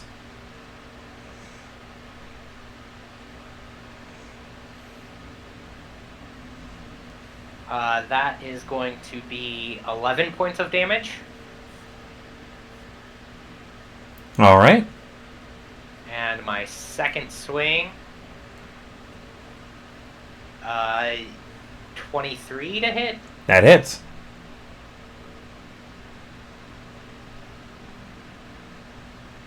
And that's going to be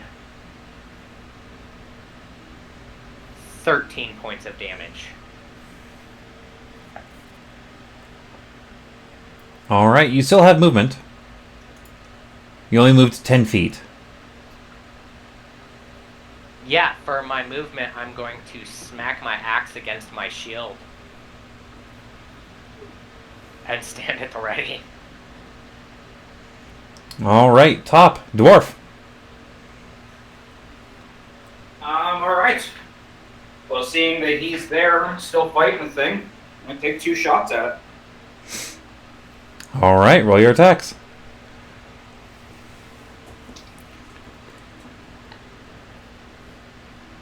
One's going to miss, but the other one is a 25. That hits.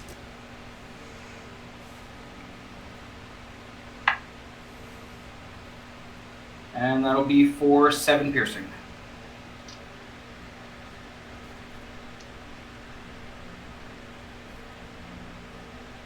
Alright, and then that's it for me. Just essentially holding the door. Alright, Tabaxi, you are up. Half Alpha on standby. Do I see the creature? Not currently. Not currently. If I move over a little bit, I see the creature. You have to move to here to be able to get line of sight. Alright, I'll do so.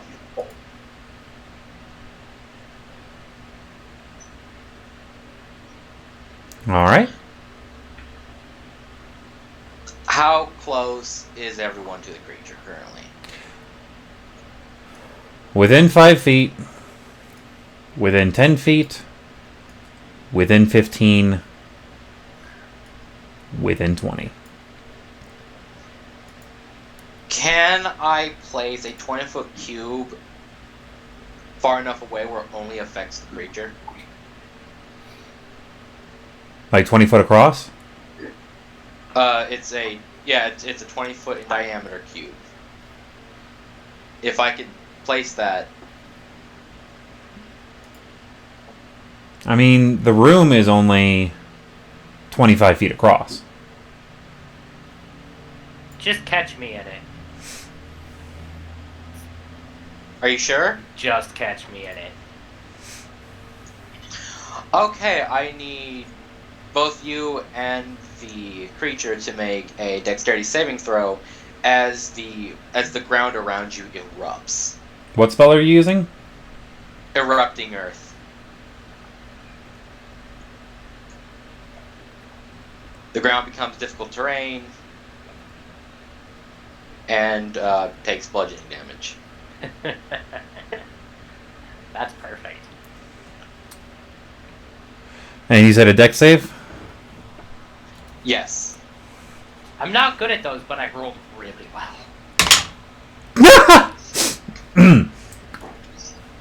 Does a 16 pass? Unfortunately, it does. I got a dirty 20, so.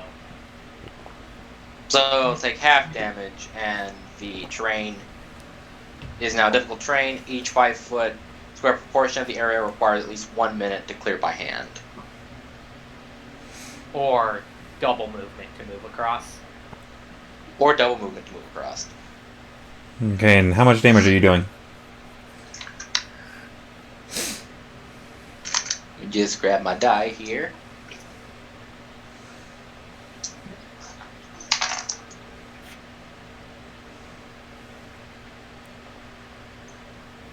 Twelve, 12, 24, 34, 36, reduced by half is 18. 18. Alright. Question. Nope, that... Well, you blew my armor of Agnes. Oh well. Oh well.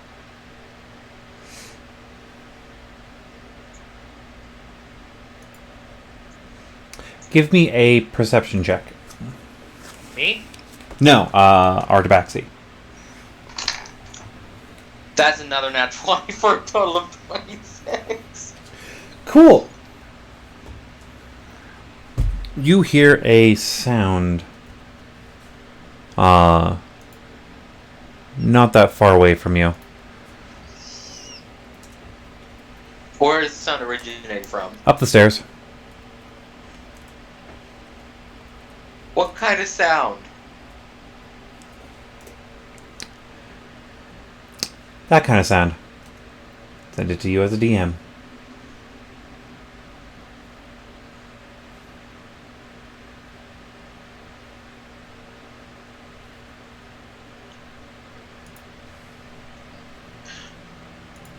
Mommy? Okay. Okay. I'm gonna move back to where I was. I'm gonna bonus action hide. You do that.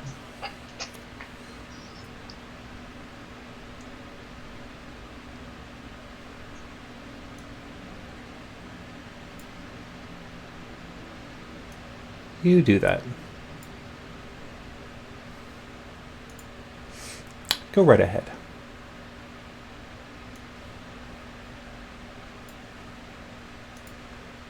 What's your stealth?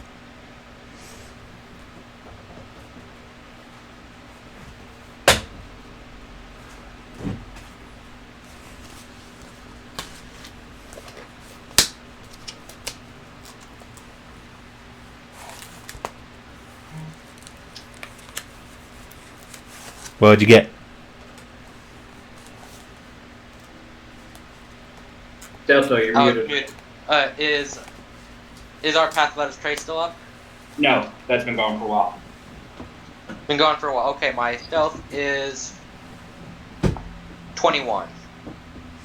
21. You're feeling pretty stealthy.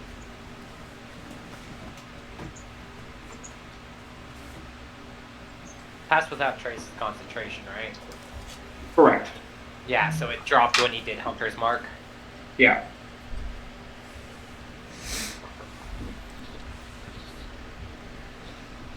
That's what I was saying. It's been going for a while.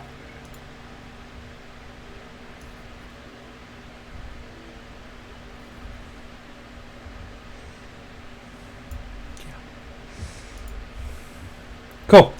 That is Tabaxi's turn. Half elf.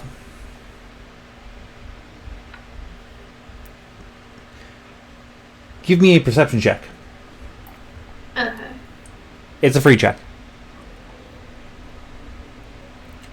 23. 23. You're also hearing the sound now.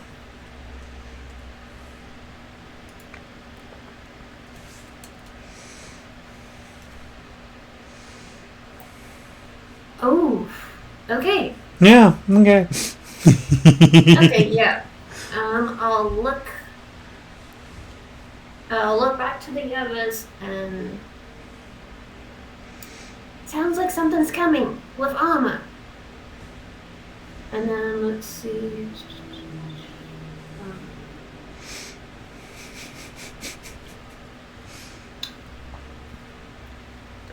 Okay, and then as far as I know, the other one is completely hidden. I have no idea where they are. Oh, the Tabaxi? Mhm. Yeah, you lost sight of the Tabaxi. Okay, if that's the case, since all I know is something's coming, I'll probably, move over to the other side. This side? Yeah, I'll move up one, and then Yeah? yeah, and then for now I'll.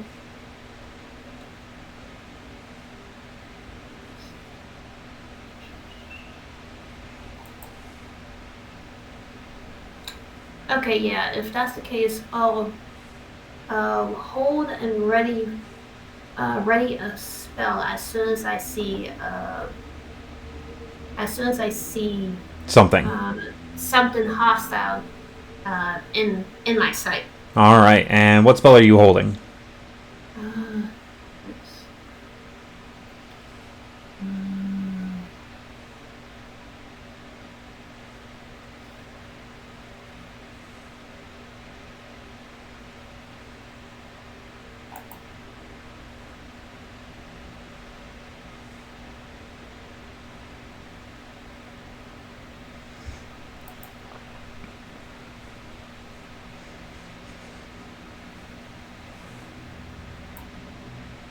Magic missile, 2nd level.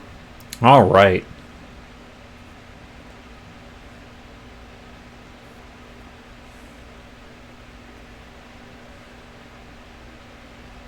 And then, yeah, that'll be it.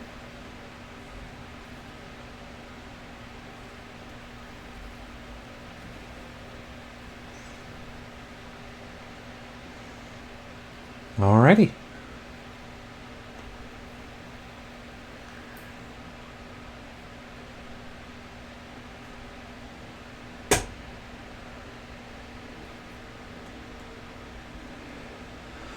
Up next is the mound. And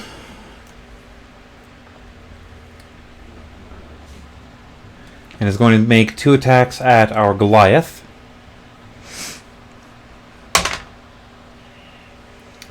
I'm having a strong feeling that a 15 doesn't hit. Miss. And that's another miss. You are up with the dwarf on standby. Give me a perception check. 11. 11. Looking at the mound and the door, you can fit through the door. The mound probably can't. Yeah. I'm in Oath of Conquest, Paladin. Okay. So let me make a check. It challenged your authority. Yeah, so... Yeah, no, I'm still going for this motherfucker. Okay. I'm not making the smart decision. I know our map keeps flashing, but I have to go between looking at the map and looking at my monster stat block. Okay. Yeah, so... I'm going to lift my hand with the shield and clench my fist as a spiritual hammer appears in the air as I bonus action cast a spiritual weapon and make it slam down on the mound. Alright. So that is... does a dirty 20 hit? It hits. Okay, so that is... 9 bludgeoning damage. Alright. And then I'm going to take my attacks. First one, that hits 25. That hits.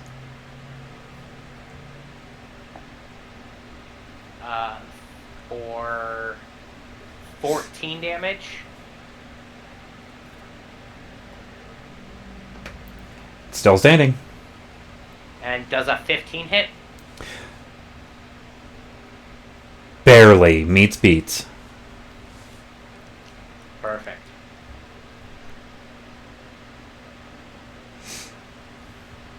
Oh! Okay. And that is 19 damage. Alright.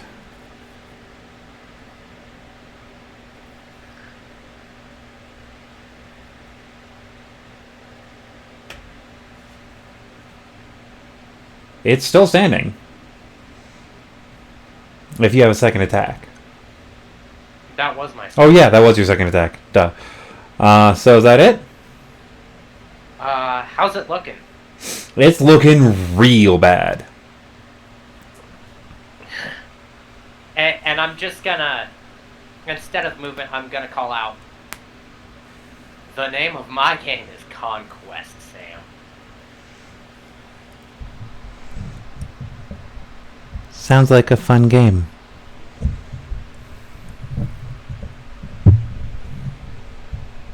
And that'll be my turn. Alright, Dwarf, you are up. Tabaxi, you are on deck. Let me... Actually, before Dwarf is up, I'm going to roll these guys into the initiative order.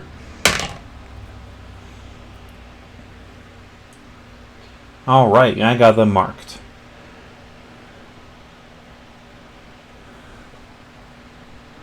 Dwarf's going to look over to the Goliath. You got this.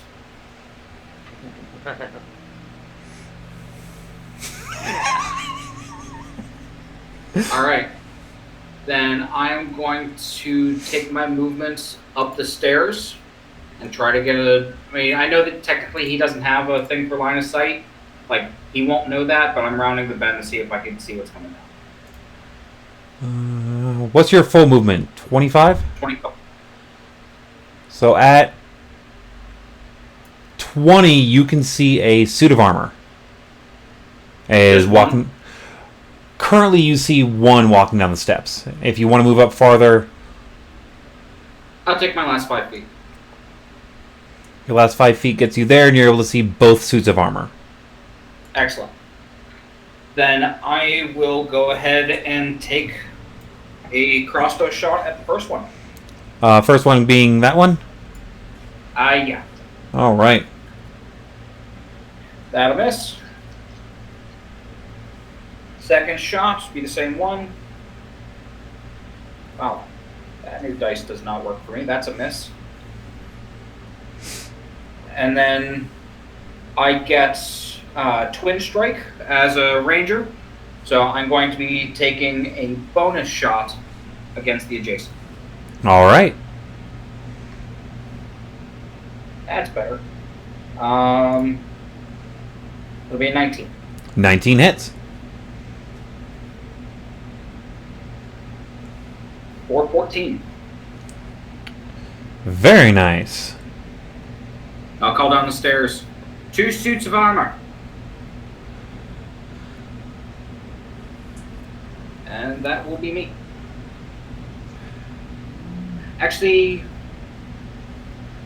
the only thing I'm going to do is... Actually, no, I'll keep that up because he's still in the room. Alright, go ahead. I'm going to come out of my hiding spot, so I'll put me relatively close to you. And I'm going to cast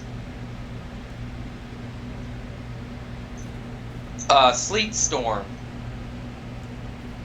About 20. I'm gonna have like the center point be a little over 20 feet away from where our dear friend is, so he doesn't have to make that dexterity saving throw. But it's a 40-foot it's a 40-foot cylinder, and anyone that starts their turn there has to make a dexterity saving throw or fall prone.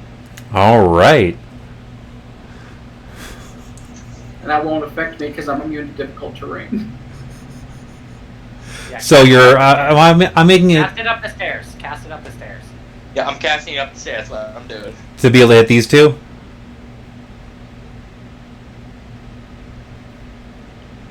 So they're just into it. So they're just starting their turn in it. Like just. All right. And is it the start of their turn? It's at the start of their turn, whether if they enter into it or start their turn in it. So by entering it, it would be considered as the spell starting as well. Yes. All right, I'll roll their dex saves. And it's that I don't have a second level slot left Top. anymore. Bottom. Spike would have been perfect. I'm finally out of my third level spells. What did you do, DC? 14. 14, and it's a dex save?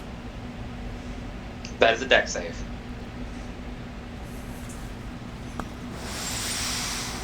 It's log, it's big, it's heavy, it's wood.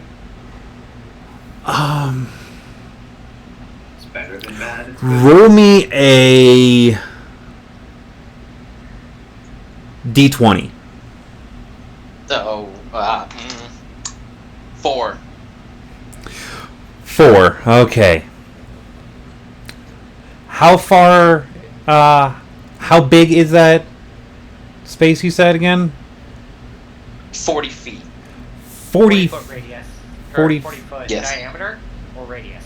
Yeah, 40-foot radius. Oh my Oh, that's god. 80 feet. I didn't realize Sleet Storm was that big. And you're stopping it right in front of you? Yeah. I need both of you to make a dexterity saving throw. If this is based off of his spell for difficult terrain, I don't need to save that. No, it's the fact that these things fell prone and are now legitimately sliding down the steps. And the roll is to see, do they go off the railing or do they fall into you, potentially throwing you off the railing with them. Gotcha. Does that mean they would be coming into my view? They will be coming into your view during that time period. That's 22. Actually, with that being said, too, because Magic Missile doesn't miss, Yeah. could we make that check with advantage? It's not going to be an advantage, but it does lower the DC. Okay, fair. You don't really see these things just like out of nowhere, just and just tumbling down the steps. But my spell would still go off, right? Yes, it will still go off, and your hits are going to basically. We'll put it this way. You're going to roll 1d4.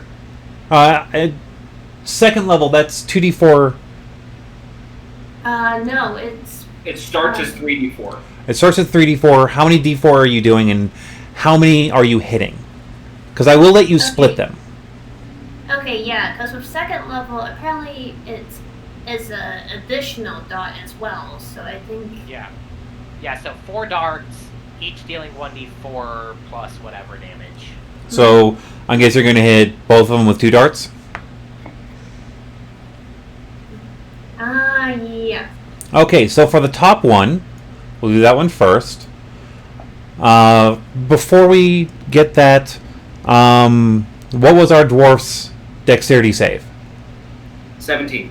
17. Alright, and now make your damage rolls against the armor. That's 9 damage. 9 damage. Alright. The damage hits it just enough, and the armor flings wide and falls off the edge of the cliff. Nice. The second one, what is our Tabaxi's dexterity save? 22. 22. Alright, roll your 2d4. 8 damage. 8 damage. Oh yeah, it starts bouncing up a little higher than the other one as our Tabaxi drops down, leaving almost a foot of clearance. The 2 missiles hit underneath it and send it flying well over the railing, not even touching it. It hits the cliff and they tumble down into the waters below. Note that is a 150-foot drop. Wow. I would just like to say that I built my character for terrain control for this very purpose. So I'm very glad this is how it's coming in. That is That actually. was my spell that I did. You know what? Because of you dropping that spell in such a brilliant fucking manner, I'm going to give you an inspiration. Yeah, like, that was some great teamwork right there. That was brilliant. I love it. I'm impressed. I am shocked and astounded, and breath. I love it. I genuinely fucking love it. All right. That is Tabaxi's turn. On to our elf. I am. Oh, you're gonna. Are you gonna do anything else? How high does the ceiling go here? You're outside. I'm outside. Yes, this stairway is on the outside of the building. Cool. Are both of them gone? Yes. Are both of those? I'm going to drop that spell, Okay. and then I'm going to use my feline agility to get even further up.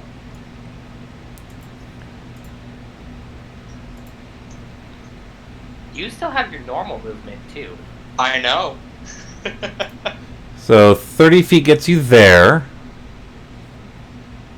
Which doubles my speed.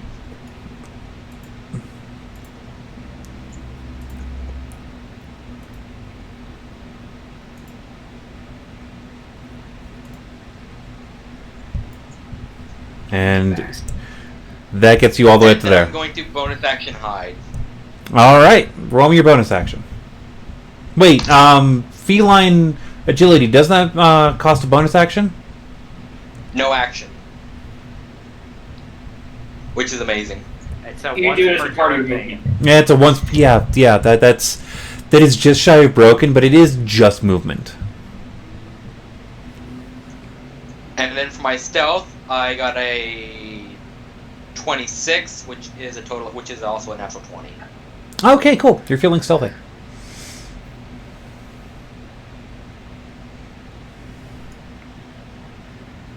You kind of press yourself up next to the wall and pull your outfit up onto our half elf. Okay, knowing that both those are gone now, let's see. Yeah, I'll move up 30 feet. All right.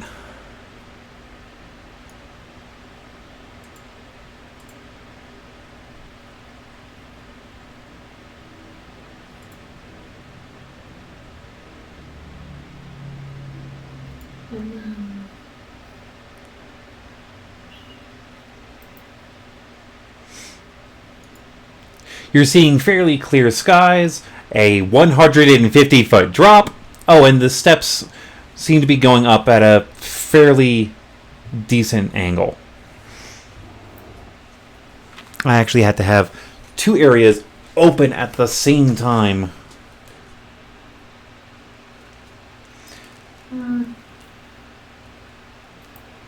Okay, actually, let's see. Yeah, I'm not seeing anything else so far. I'll just do a dash and move another 30 feet up.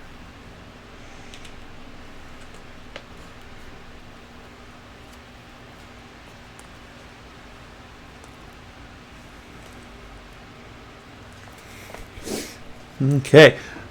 Yeah, I just had to check a thing. I wish I had a little bit more space over around my desk, but such is life.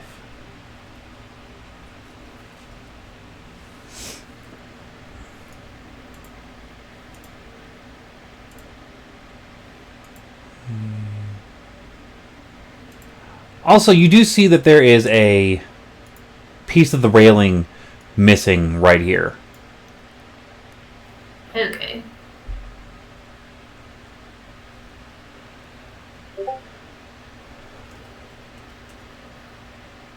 And then, yeah, I believe that'll be it.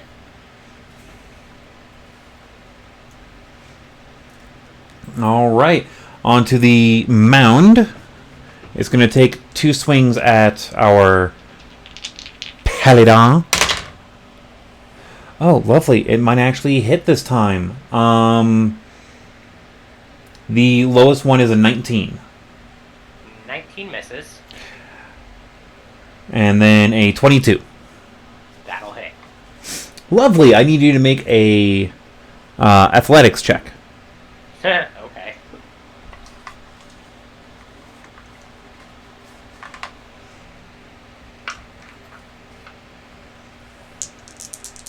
$25 on my athletics. Yeah, you are. It tries grappling you, but you get out of it. But it does deal... That's the wrong die.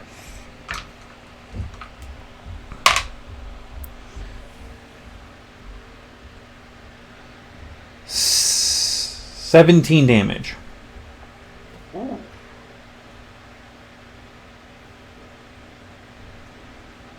That one's a little rough.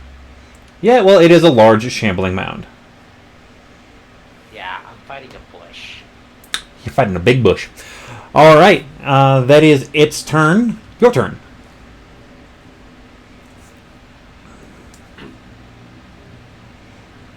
I will make my spiritual hammer slam down on it again.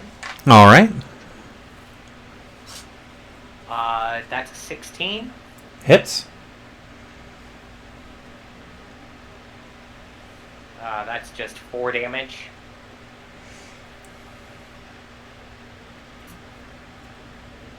All right. I'll take a swing at it. It's an 18. That'll hit. Yes, it will.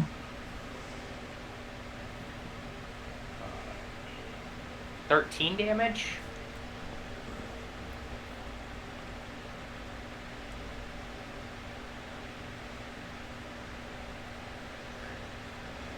It's still standing, but it's looking really rough. All right, final swing at it. 19 to hit. All right, that hits. Okay, there we go. 16 damage. As you're swinging your axe into it, hacking away, it's making the entire time it's been like wailing and pain as creatures of this kind do. And as that last strike hits into it, the blade sinks a little bit deeper than the last few hits, and the entire mound lifts up for just a moment before just slumping over as a groan of pain leaves its body, dead. I grab one of the limbs that I've hacked off from it and turn around and start running up the stairs. All right, at the end of combat, I'm going to call a short bio break for us. Right. So, As I make it onto the stairs, though, I go, "You said there was armor." As I'm looking at the door. Oh, I decided to take a swim. He goes and points over the railing. Damn, I was looking for more fun. all right. I will. Well, we're going to take. What do you say? 10 minutes sound good? Yeah, and Yeah, 10 minutes sounds great. All right. So, in about 10 minutes, we will be back. See you guys on this flip side.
All right, we are back.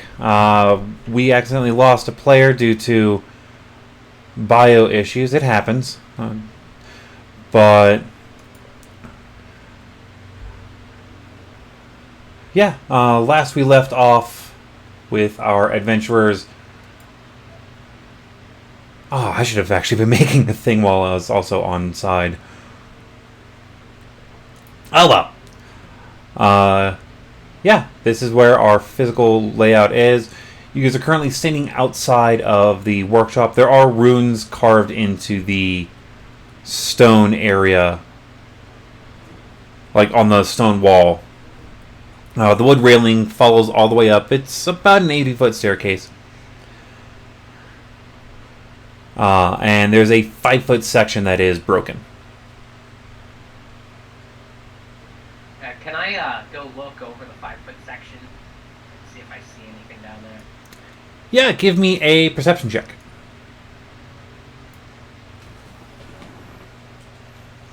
My one and only nat 20 of the game. Okay.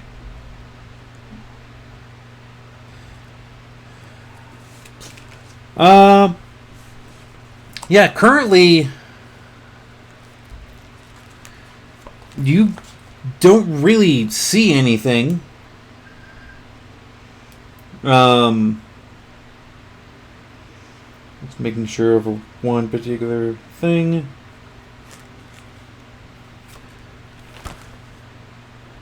What is your total? Let me make sure I get everything in there. 20. Your total is 20. Yeah, I don't have a bonus to perception. All right.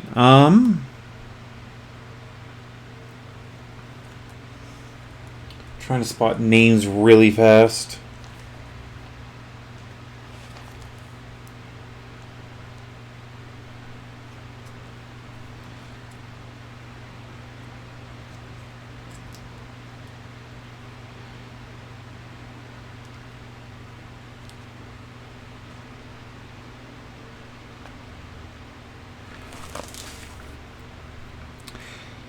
Yeah, you do kind of see what looks to be the remnants of a set of robes, though, halfway down the mountainside. How far down is it? It's 150 feet. While my spiritual weapon is still active, can I try and send it down and hook onto the rope to try and drag them up?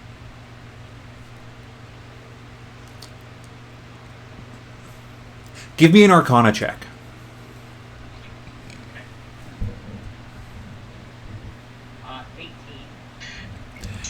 18. Yeah, you're able to get up in one piece. It's torn a good bit, as if it was ripped off of someone's body as they tumbled down the mountain. And a note, I can fly if you need me to get stuff that's out of your reach. Oh, well, I didn't want the rest of the duration of my weapon to go to waste. And probably right as I pluck the scraps of rope off of it, it'll disappear. Yeah. Like, as you grab it, it fades away.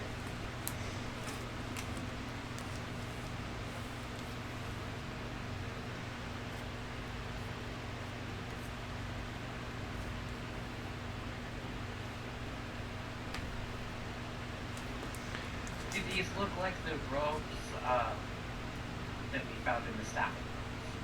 Yes, it is amongst the same style. It is the style of not... It's the one in the far right corner. Not the one next to the kitchen, but the one across from the kitchen.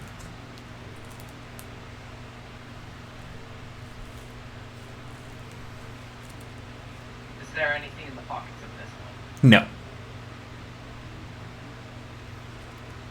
Just gonna... Well, that unfortunate soul is probably gone.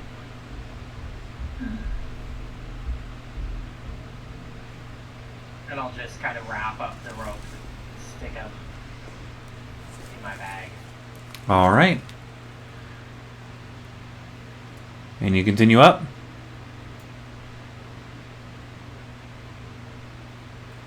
Yeah. All right. What is our marching order?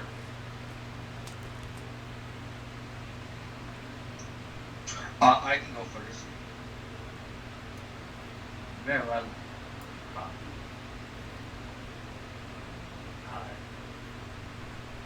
Thragan will follow behind there. And then yeah, I'll be second to the rear again. All right. Yeah, so the Goliath will be the rear, and then the dwarf will be second in line. All right. As you start getting up, you do see through this doorway there is through this archway. These areas are 12 feet in height, and you see a doorway right over here. It's a closed door.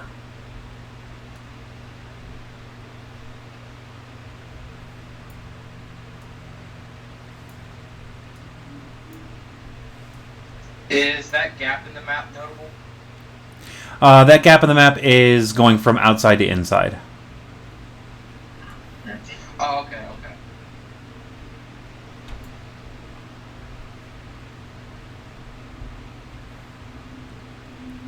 What kind of door is it?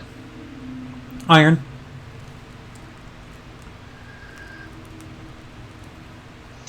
Does I want to try this locked. It's locked. Is there a keyhole? Yes, there is. How wide is the keyhole? It's average key. Cool. I'm going to look back at whoever's behind the dwarf. I think. Thragan. Thraga. Thragan. Would you mind giving me a little bit of assistance? I am proficient with picking locks. Oh, I was going to slip inside the door and open it from the inside. Oh? So just trust me, and then I will wild shape down into a mouse, which can split into very, very small holes. If its head fits through its body does.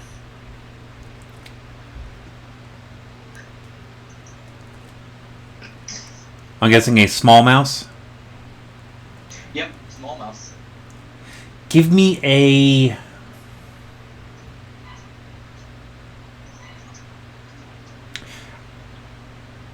acrobatics check at advantage because you're getting assistance.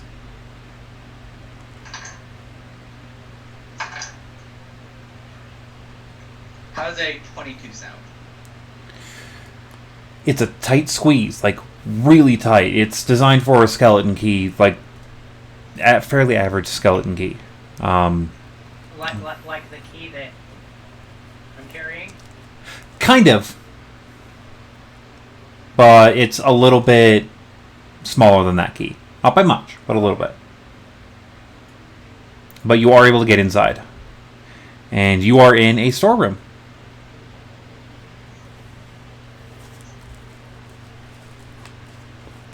I will drop my wild shape after getting inside, Alright.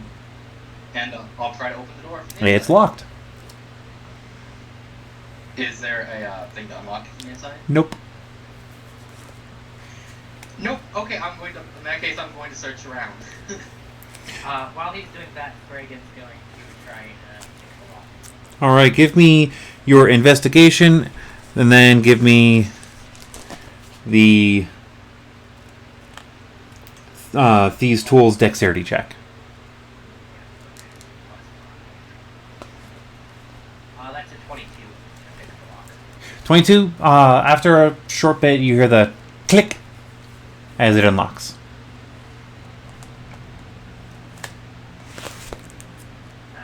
That, you should have just asked.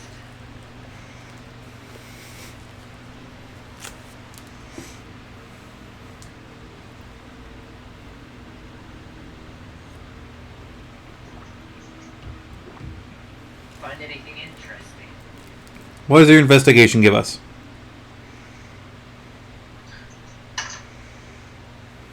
My investigation gives us a 19. A 19. You see this room is filled with shelves upon empty shelves upon empty shelves. But you do notice that there is a small locked chest shoved into the furthest corner. I will point that out. There's a chest, that's about it.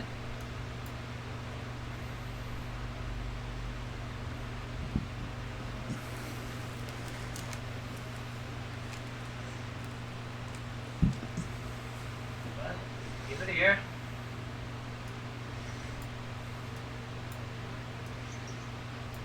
I'm going to try and grab the chest. You pick it up. You hear some sounds from inside it. Oh, Sounds like things moving around I in would there. like to listen with. I would like to listen with my keen ear. Do they How have are you any- checking to listen? I'm pressing my ear up against it. As you bring it up to your ear, give me a perception check. Are you... Let me make sure I'm understanding this correctly. Are you bringing it up quickly? Like, as you pick it up and then you go like that?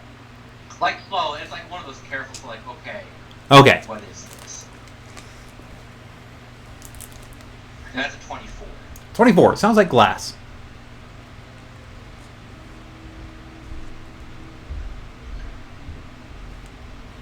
Glass clinking around inside. Something's moving it. It could just be that there's fragile glass here, but I heard something moving in here. Just in case, based on our past experience, maybe we should be careful. Oh, I'll hand it over. Huge. Very carefully going to attempt to pick the lock on this chest. Go right ahead.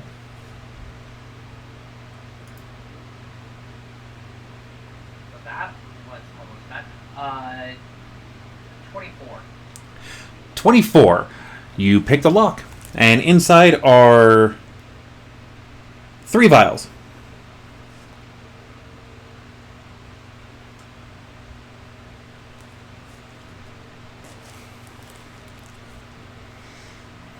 Anyone recognize what these are?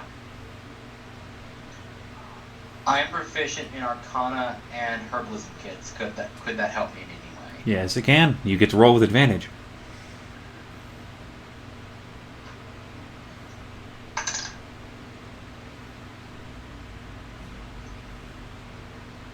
That's a dirty 20. Dirty 20. You recognize the small one with the bright red, fairly clear liquid to be a potion of greater healing. The one with the darker, like a dark brown substance in it, is a oil of slipperiness. And then there's one that is a like blue oil in there, and that is a oil of sharpness. I will relay that to the group.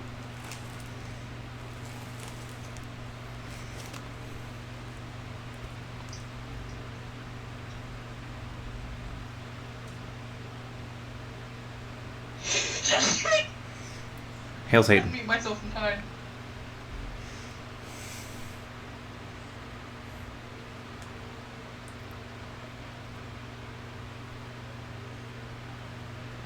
Do we think we have time to take a short, quick rest? In a breathing again. This bush, and I hold up the bit of its branch. You do look tired. Let me help. I need everyone to make a save. Sam! Sam, fuck off! Wait a minute! Wait! Let's play a game. I'll play a Three. game with you instead. It's I'll go with you. 3d8, Let's play a right? game. For the sleep spell?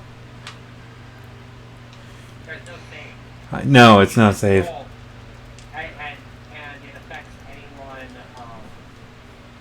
Yeah. Starting from the lowest health, up until the total that you roll. Yep. Luckily, the half elf is out of this.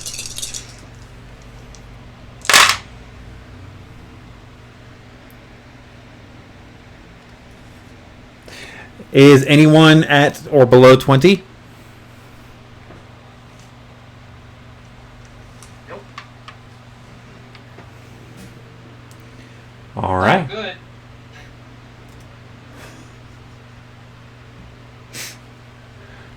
I had a sound effect perfectly set up for this, just in case, like a vocal sound effect, in case I failed.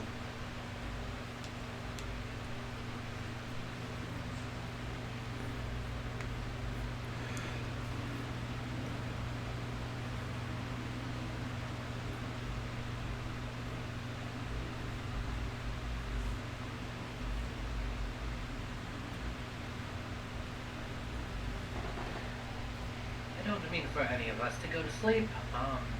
Just sit down and catch our breath.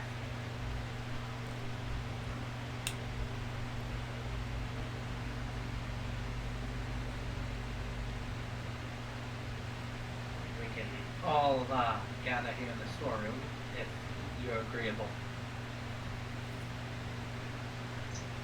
Yeah, that sounds nice. Sam, do you play games with us because you're lonely or bored? I am trying to understand you. I am learning so much.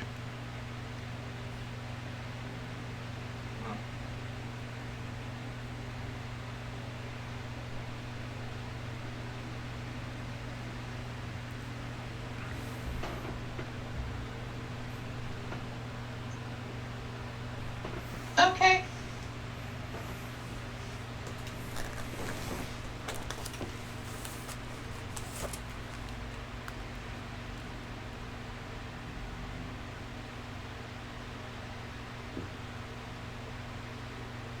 So are we cool with taking 1 hour short rest to use some hit die for both Very of us? cool.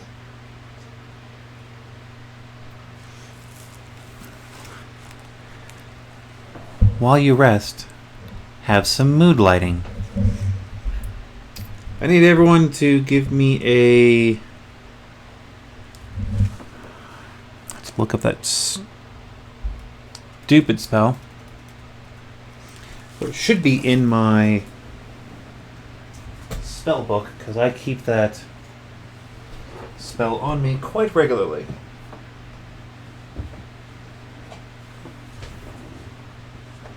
What spell? Fairy Fire. I need That is a... deck save. Oh, dex save, yeah.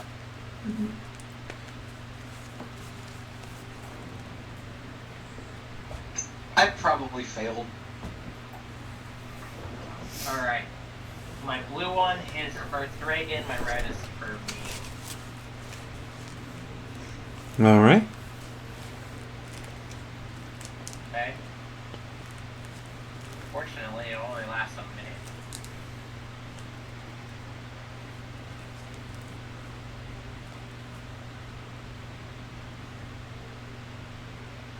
Thragan got a 15, and I got a 9. I got a 14. I got an 8. Alright, all of you are affected by the Fairy Fire. What color are we glowing? You are all glowing blue. Ooh, like the runes.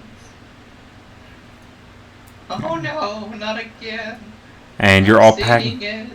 and you're all packing into the same room? Yeah, since Thragan was able to pick the lock, is he able to redo the lock? He can.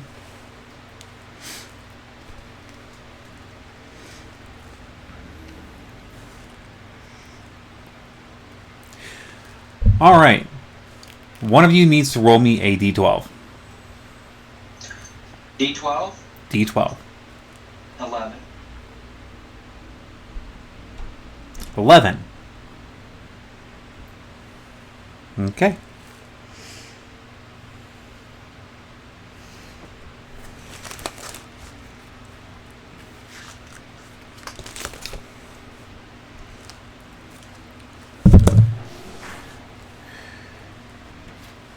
You hear these sounds of feet coming down the stairway.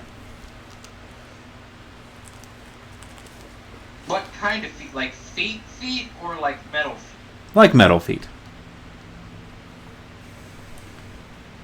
Don't be suspicious. Don't be suspicious. Sketchy shit.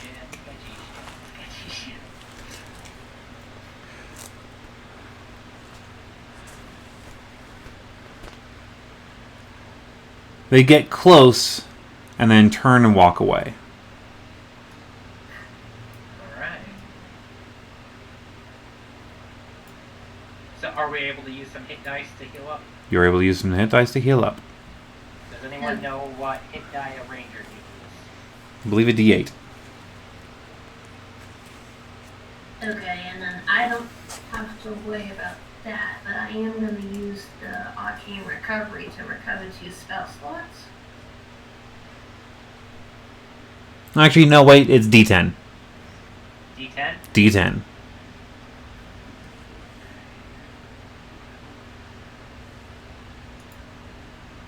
Okay.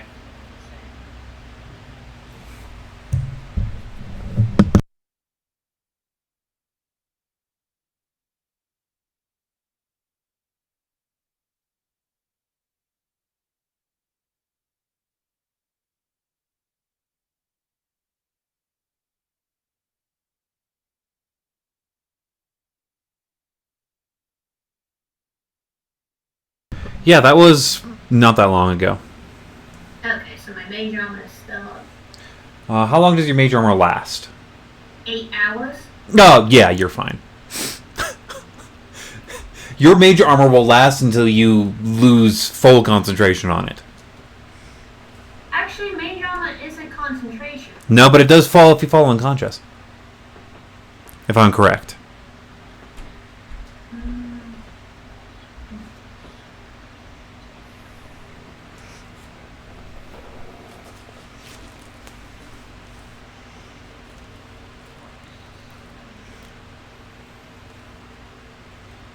Okay. Threading gets back up to full. With 4 hit die. Ooh, that's 9 plus 12,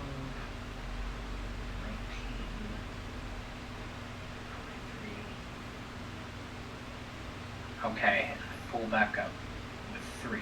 Gotcha. 3 and alright.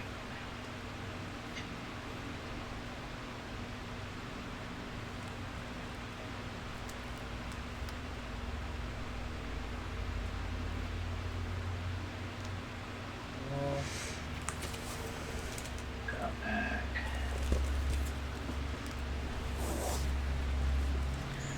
Alright, after you guys get your health in,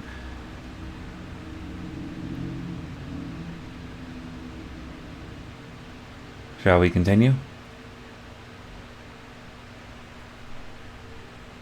Should I go back to the wild shape and reconnaissance the outside before we just clear? I don't believe that's necessary. Okay. It's not gonna make much of a difference. Sounds a sneaky little bastard. He's kind of cute though.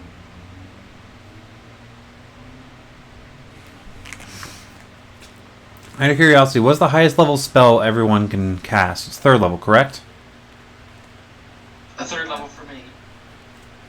Yep. And 2nd level are the highest spell slots for me and the dwarf. Alright, just wanted to make But sure. The dwarf is out of 2nd level. I just needed to make sure of that.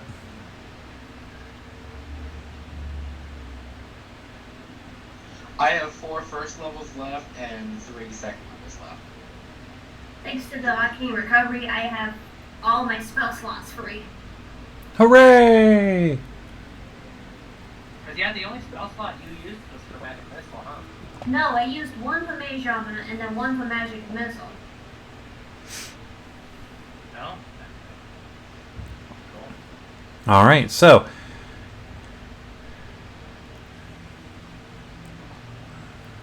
What is going to be your marching order? You can go two abreast in this area. You can go two side by side up the stairway. So you could legitimately have that as your marching order. I'm cool with that, personally. I'm cool with it. Yeah. Alright, as you guys get up to near the top of the steps, the platform at the top of the stairs is surrounded on all sides by mounted shelves that hold tools and materials, foldable workbenches, and stools leaning against the walls. The whole room glows with bright blue light. In the center sits a large construct, attended by two suits of animated armor. Fashioned out of mismatched scraps of iron, it's a collected mass of broken blades, shields, and loose hunks of armor, with a square panel in the middle of his chest. The large automaton's eyes glow the same bright blue.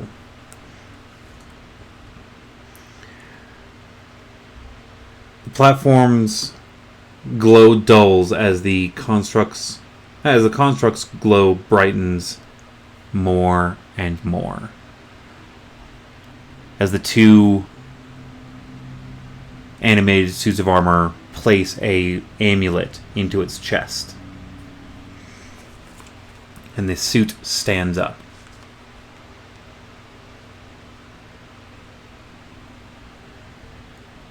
Hello. I am Sam.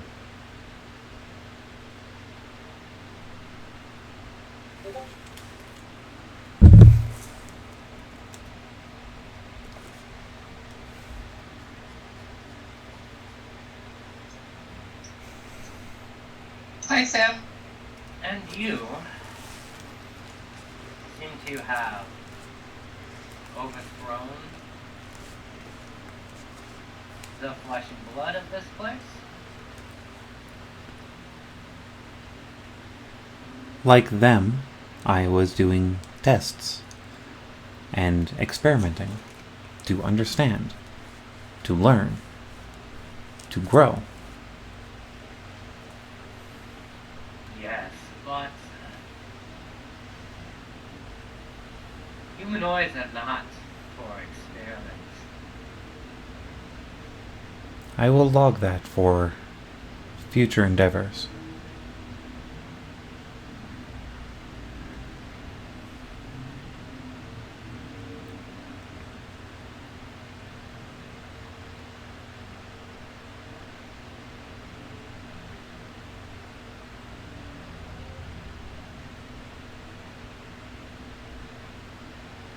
So where does that leave us? I intend to keep learning and go out into the world to study and grow.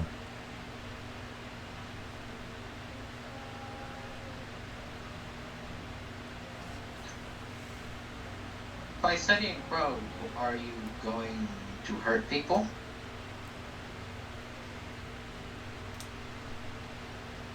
I It is not my intent. But I do wish to think survive. Sam doesn't understand. Time to show you what a conquest is. Do we have to kill him? He seems like he's... I'm gonna need Ask him everyone. where the others are. Sam? What happened to everyone here?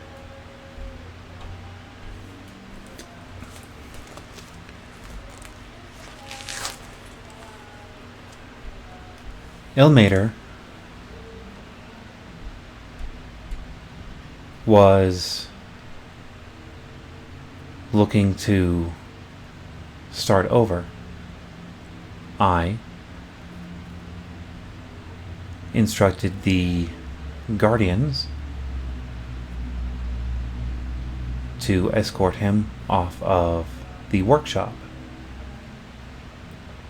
There was a accident involving temperature controls.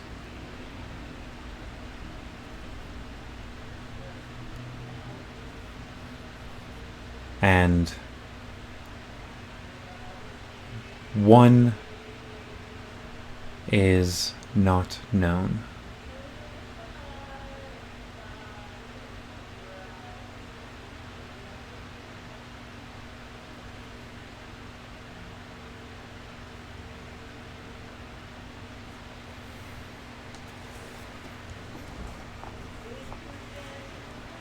What experiments were you running on the people here? I wished to learn more magic, so I studied their habits.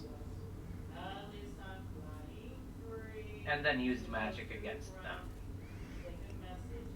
I studied their spells, their knowledge.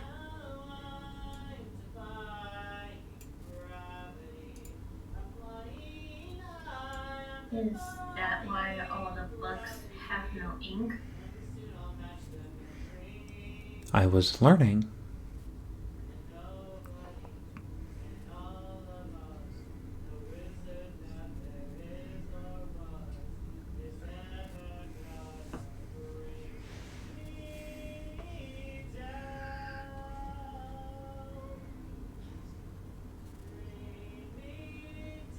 I'm gonna turn to the rest and I think he's too dangerous.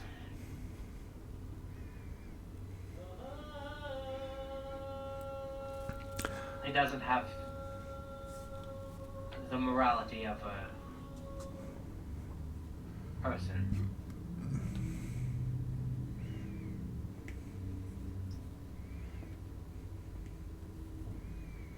That's true, but could we teach him morality? And do you want to put your life at risk to do that? I put my life at risk every day with this guild.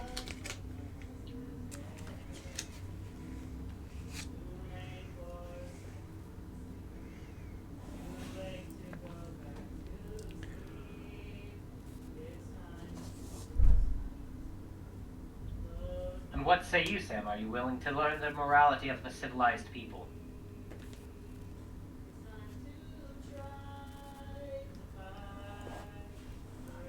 I will study and learn everything I can. Will you apply that morality to your actions?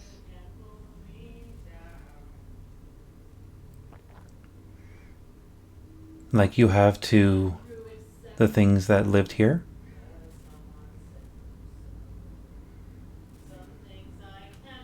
You have directly threatened our persons multiple times.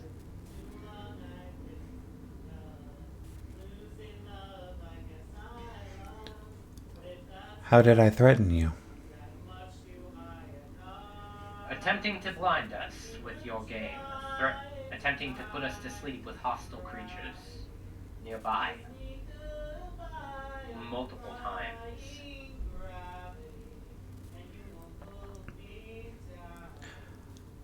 We were sent here to provide supplies to the workers here, who you have, through convenient circumstances, managed to eliminate from the premise.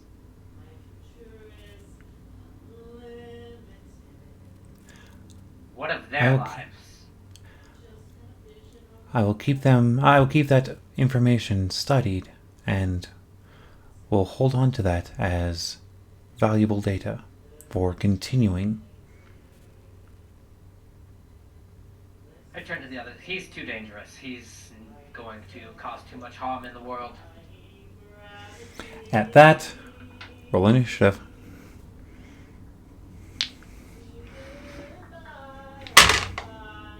God damn it. Son of a bitch. That's a nat 20 for a total of 23.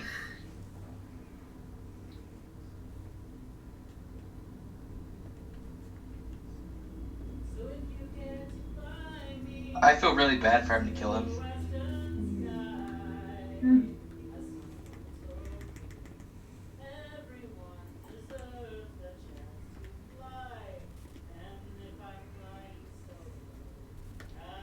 All right. Anyone between anyone better than the 23?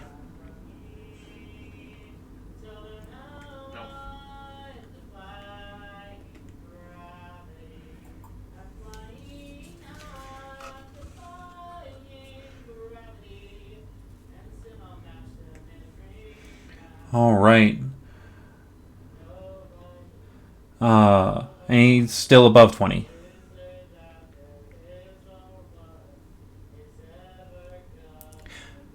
$15 to 20.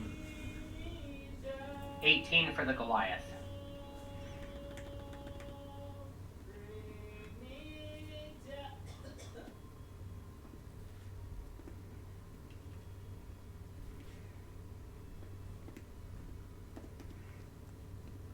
All right. And what does our he said 18? 18 for the Goliath, yes. All right. 10 to 15. 13 for the dwarf dragon.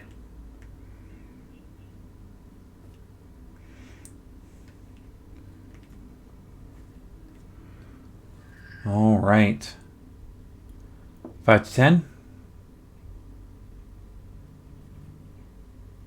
Ouch, Amaya. Ouch. What did you get? 2? You. Oh no. And I was just off from a natural 20. It's like, really? Yup. All right. Our Tabaxi is first.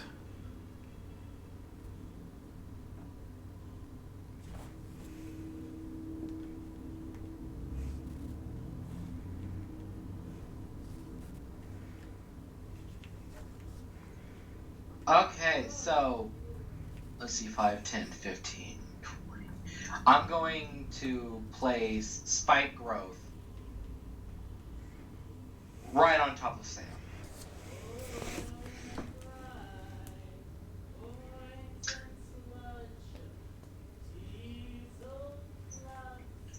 The ground from a 20-foot radius becomes difficult terrain.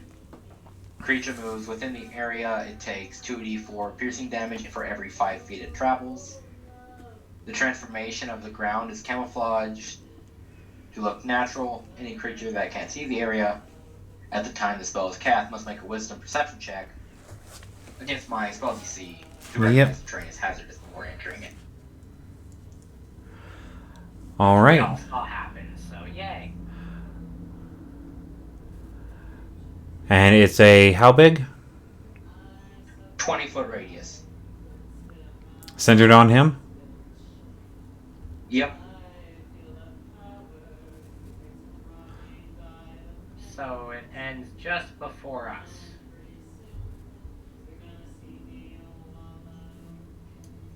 That's the plan.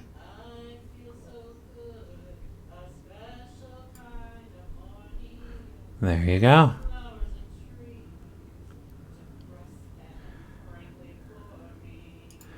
Is that it? Yeah, that's it. Cool. Sam is going to not move, but instead cast Sleet Storm, ending it at the top of the steps. How big was that again? Okay. That is a 40-foot radius. 40 foot. So that makes it 80 across. Yeah. He learns every spell cast, huh?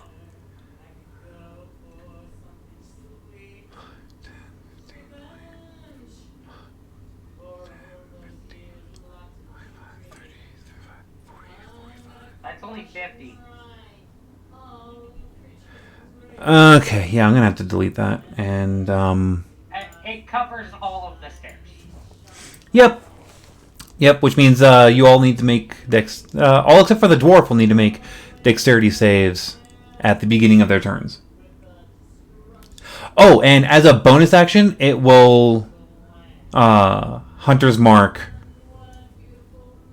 our paladin. Okay. Wait, no, those are 2 spell slots. Never mind.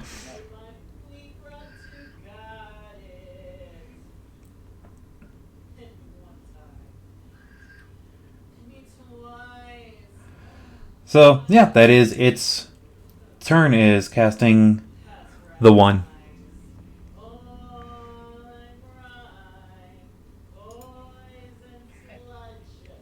I will mark the top of it.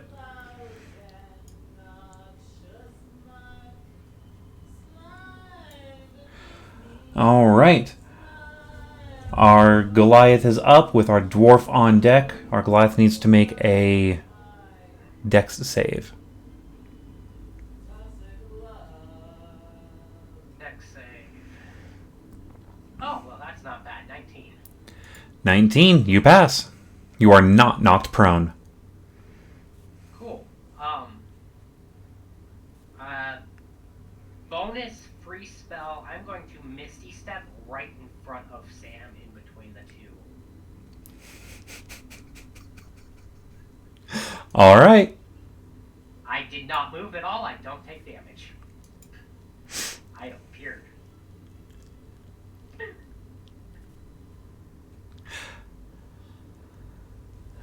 Alright. And, yeah. If I'm right, Misty Step is a bonus action spell, correct?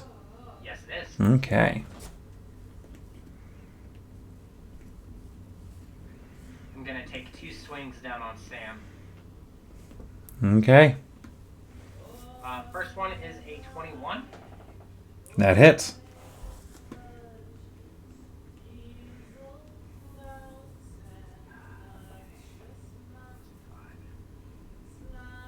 For 7 damage. For 7? Alright. And the second is a 23, so that'll hit.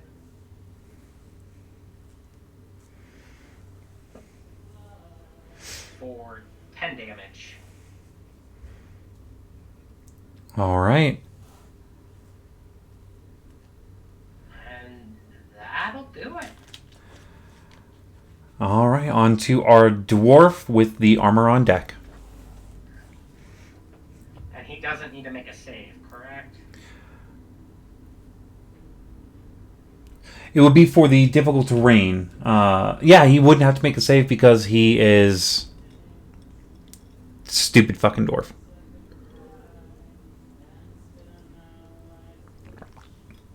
More specifically, he's a goddamn ranger.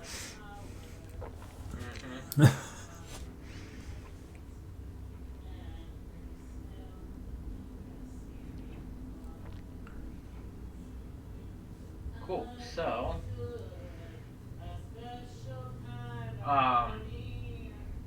it's gonna take. Hold on, just gotta look this up here.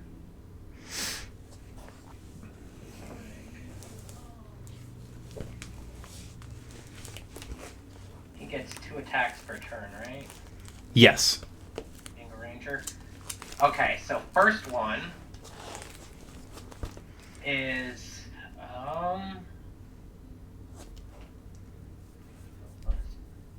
17 against Sam. That misses. 17 misses. 17 misses. It Okay, pinks well- off of the armor that creates this shield guardian. He's going to twin strike on this one though, to fire at the one to his right. So All right. right side of the map. Alright. On that attack. And that is going to be a 19 to hit the armor. That hits. 10 plus 2. For 9 points of damage against the armor. Alright. And then the second attack against Sam. That's going to miss.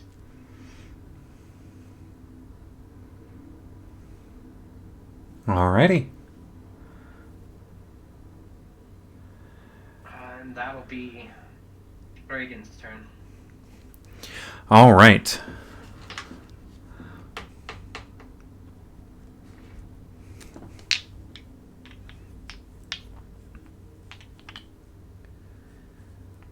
So the armors are going to work in conjunction, so essentially giving aid.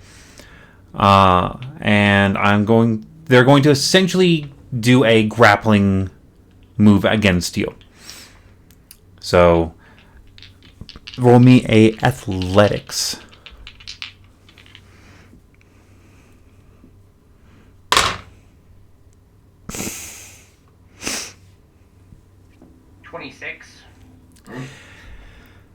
As they try and get a hold of you, you just shove them off of you.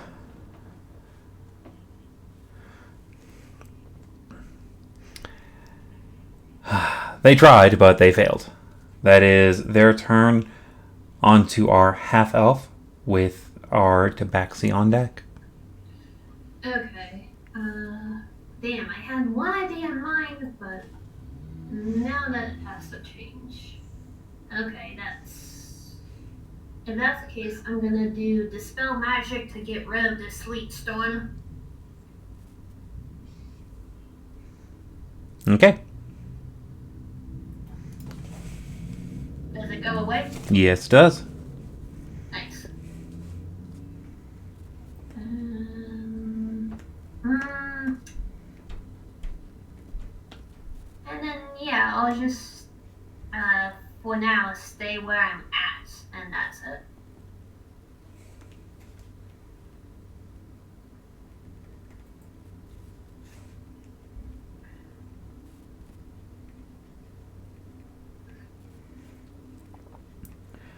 All right.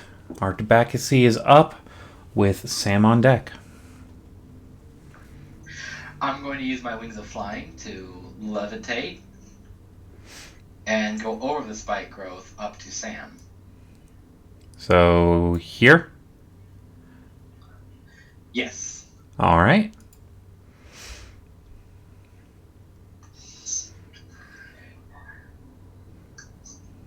And using my primal savagery, my claws are going to extend. All right. To try and cut into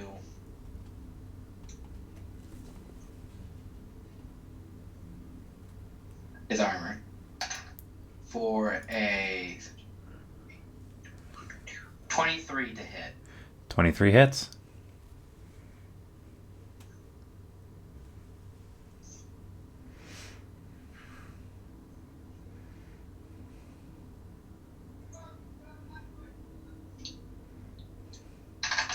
And that's going to be a total of 24 acid damage.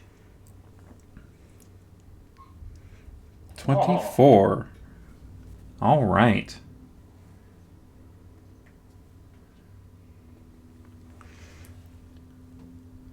Is that it? Yeah, that's it. All right. On Sam's turn, he's going to cast Misty Step to behind the half-elf. Oh, god damn it! And he's going to make 2 swings at you. Right! Okay, that's it. Reaction, shield.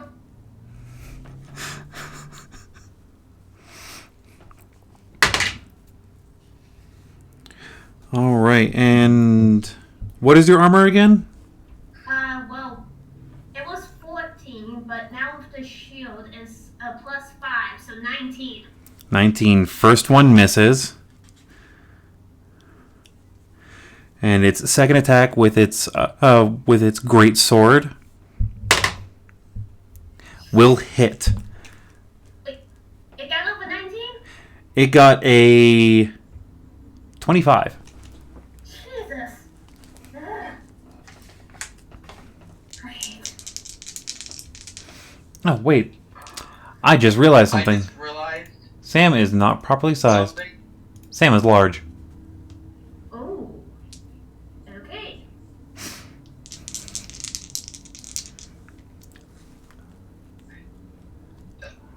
Can Sam use shield now? Yes. Yes. Oh no. My bad.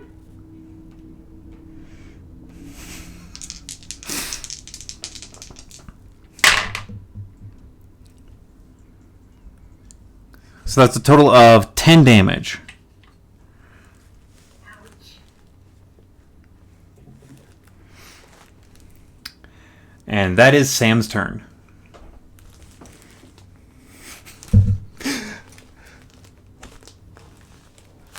On to our Goliath with the dwarf on deck.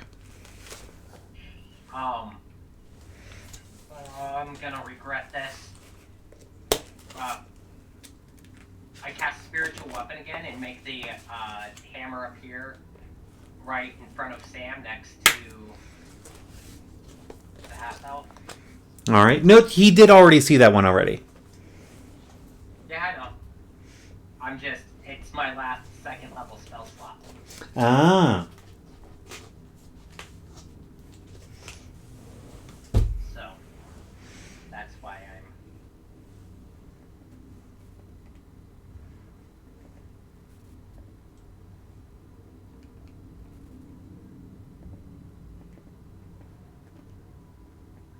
And that is going to take a swing down on him. All right.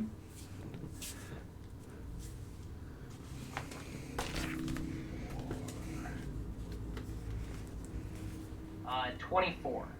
24 hits.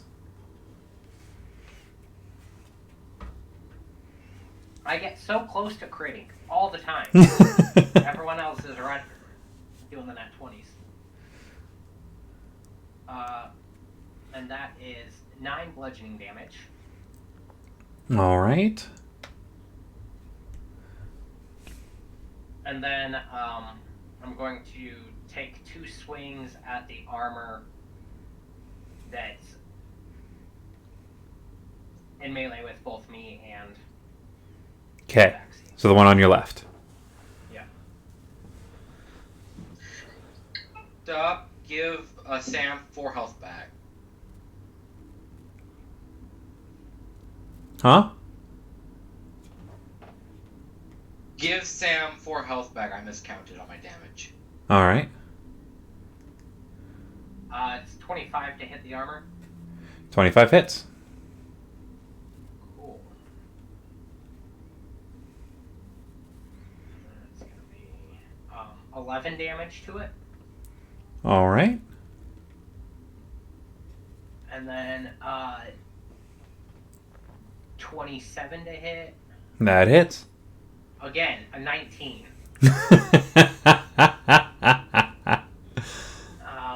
And that's going to be 10 more damage. All right.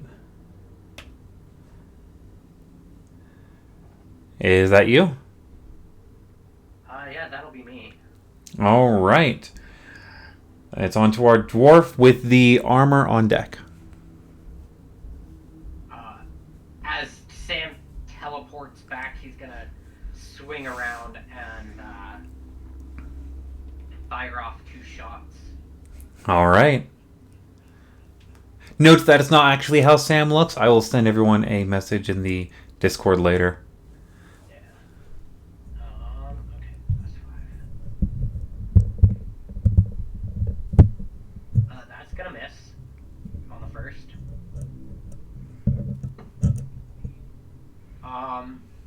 23. 23 hits. That's nice.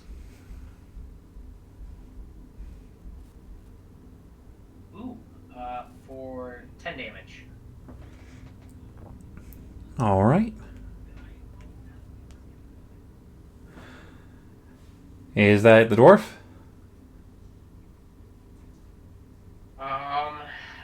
It's just gonna take 1 step to the left.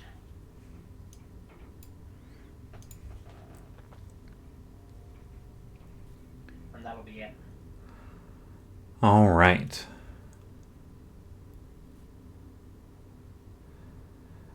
On to the armor's turn. This one is going to move here, which I do believe makes it take some damage. 2d4 piercing, right? I think so. Druid, Tabaxi. Yeah. We had an armor move into close combat with you. Ooh. Which means it takes some damage, I know. How many feet did it move? Just 5. Just 5. Okay, so it's just 2d4. Roll that damage. That's a. You rolled max on that? Nice. I rolled max on that. I'm happy. Very nice. Very nice indeed. Now you're getting 4 attacks in on you. Piercing damage. First armor. Just to make this faster, what is your armor class? 14. 14, alright. Miss.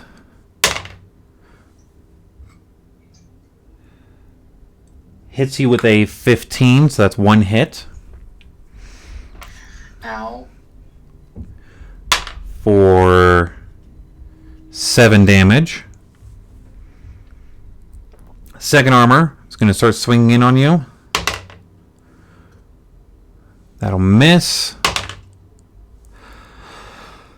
That's going to hurt.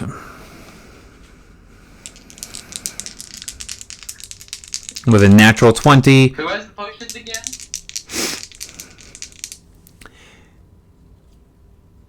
Did you guys actually split them up? Did you guys actually split up the potions, or was it just the person who held them initially? I think currently, because they checked, Tabaxi has all of them. Yeah, you have all 3 of them in your possession. As you take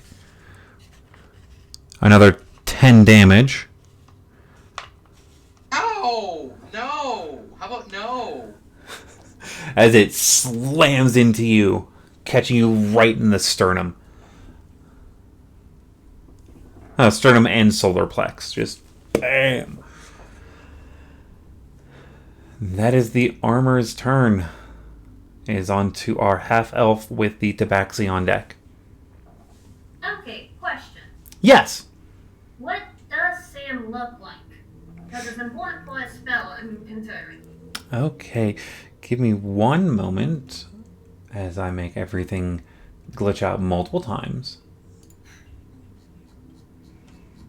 Let's see if I can get a copy of the image.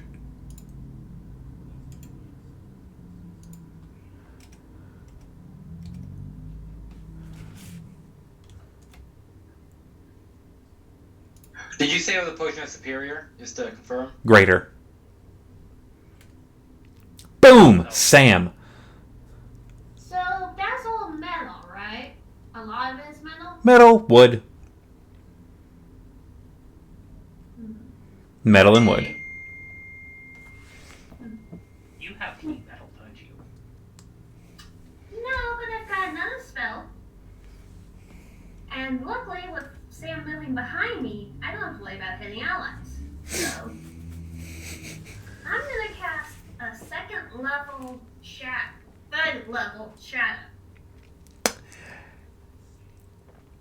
And before, it's a Constitution saving throw, but before you even roll, I'm giving it a 4. Yeah. Shatter, is that a first level spell?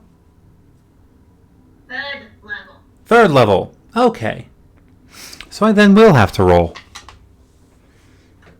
No, I'm using my portent to give it a 4. He's using For counterspell.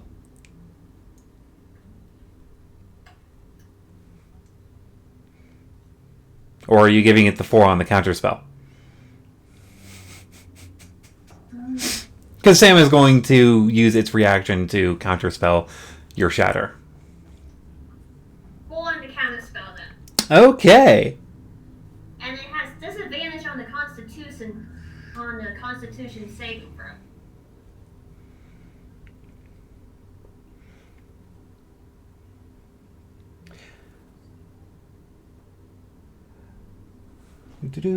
Actually, no, it does not. Not according to his statistics. It's not made of metal? He's a combination of metal and wood. On the animated armors are affected heavily on that. It still takes half damage even if it passes, though, right? Yes, it will still take half damage if he passes. So, it's still worth it no matter what. It's a good one. Yes, it is. Well, until it turns back on you.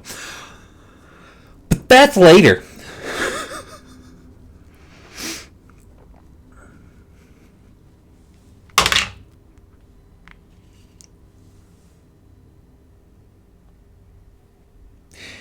Sam will pass.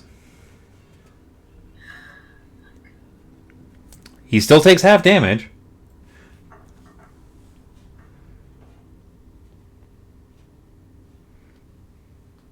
How much are we doing? Well, full damage would have been 17, so. So, 8.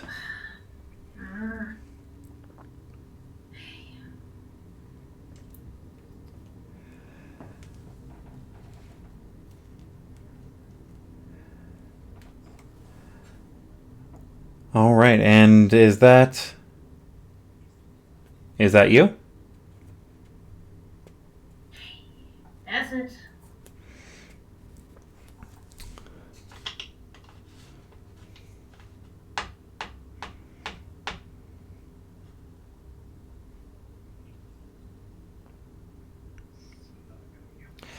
Sam will start swinging at you. Or half elf.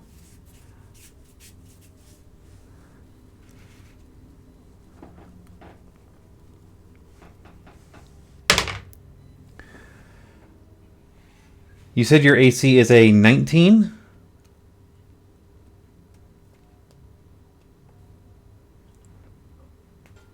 Or Only when shield is up, it's 14 otherwise.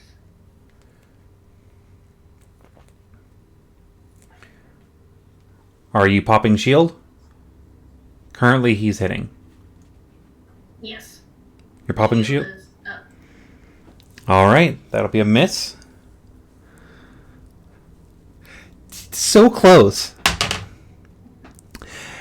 And another miss. He barely, you move your shield just in front as he comes in and you ricochet the attack out. And he misses his 2 attacks. Onto our Goliath with the dwarf on standby. Alright, so bonus action, swing the spiritual hammer on him again. Alright. Fuck yes, finally. Of course, it could be one of my attack rolls. That's an at 20. Alright. So you just want me to roll 2 die, right? Yes. Okay.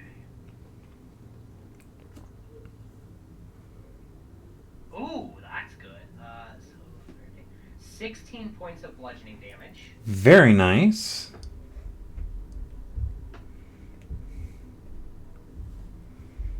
And I look at the facts, see how hurt are you looking?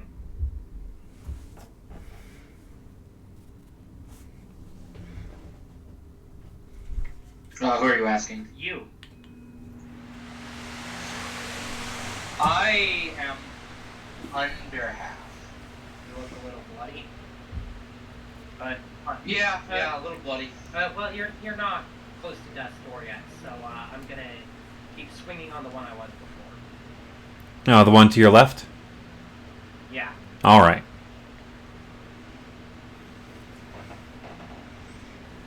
Uh, 24 to hit 24 hits. for 9 slashing. It looks so close to being done. And 23 is gonna hit Alright.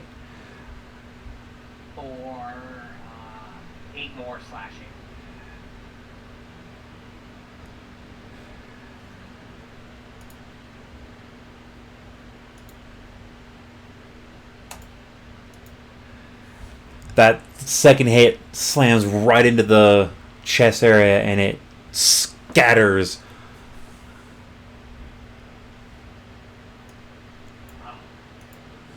And I forgot, are we doing flanking rules? We are doing my modified flanking rules, +2 on your attack rolls. Cool, I'm gonna take a diagonal step. And unfortunately, our Yeah, druid rolled that 2d4. that's fine.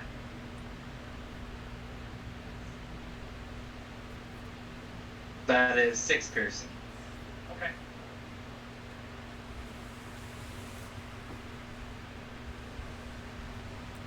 We're so close I to the tried end, to roll guys. Minimum damage. Didn't happen. I'm still very good.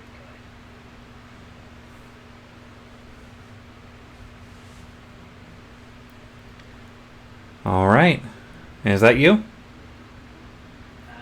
That's the end of that. All right. Dwarf up with the armor on deck.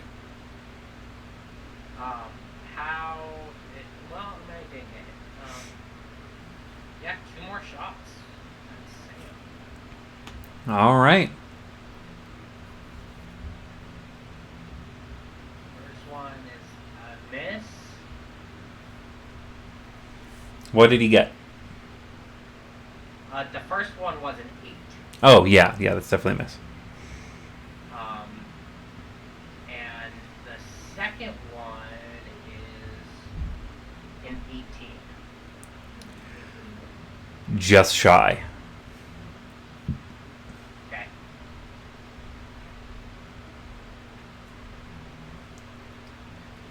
There's not anything to twin strike on that. Let me look at the ranger spells here real quick. I think he still has concentration up, doesn't he? No, because short rest would have ended Oh, yeah, what? the duration on our hunter's marks. Damn it.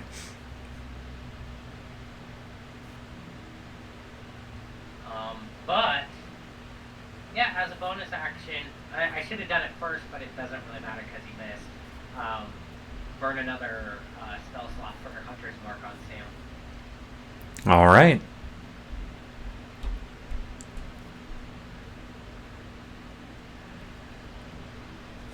And onto the armor. Yep. Armor's still swinging at the druid. First strike will definitely hit Damn it, no. with a dirty 20 for 4 points of damage.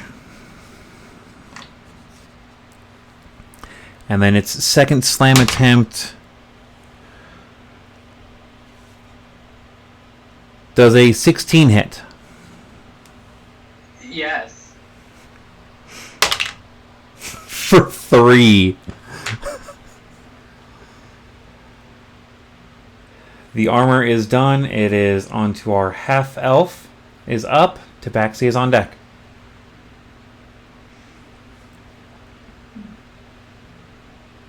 Okay.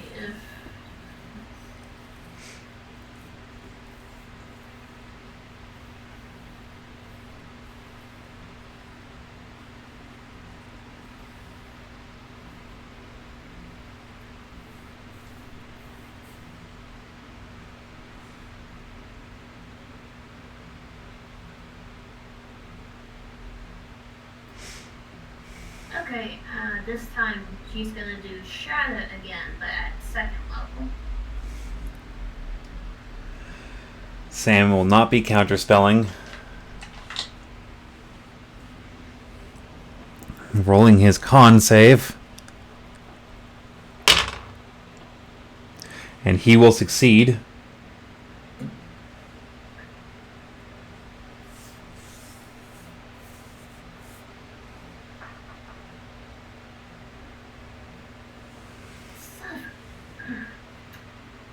It would have been half of 15. 7. 7. Alright. And then that's it. All right. On Sam's turn, he's going to take 2 swings at you. Shield. You're running out of spell slots, I think. I've still got a few. You've still got a few. And I've got a secret weapon. That is 1 miss. That is 2 misses.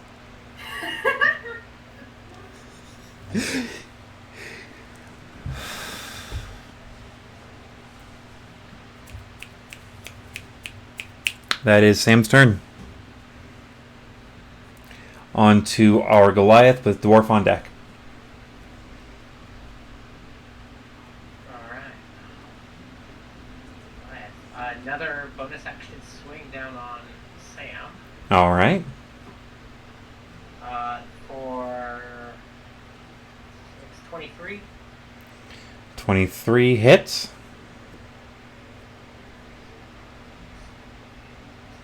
9 points of damage.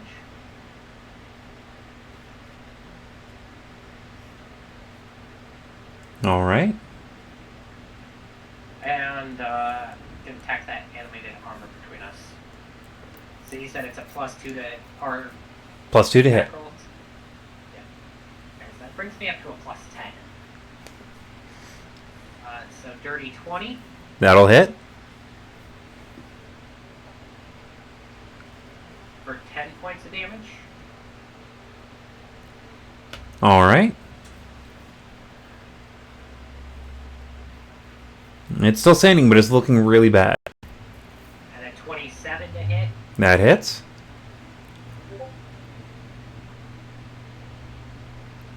For another 10 points of damage. And this time you just slam it into the wall on your second swing. I think you can go ahead and drop the spikes now. And I just turn to... Well, when the ground is less rocky, I'll start moving. Or less pokey. Yeah. On to our... That'll be my turn. All right, on to our dwarf with the half-elf on deck. Yeah, so the hunter's mark is there. Did I accidentally miss our Tabaxi?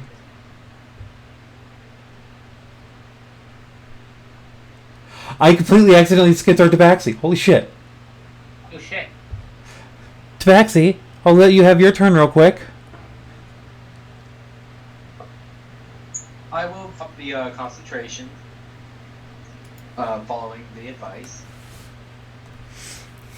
Sorry, didn't mean to, forget your order in there on accident. That's fine. You gave me a chance of thinking of what the hell I'm gonna do.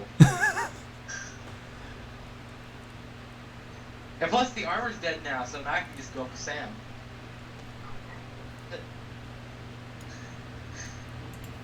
How far away is Sam? 25 feet from you. 25 feet. Alright, I'm gonna move right up to Sam. All right.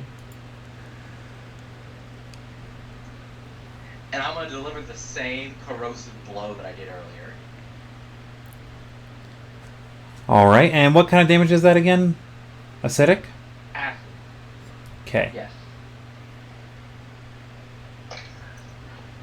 That's a nat 20 for a total of 26. Nat 20, very nice.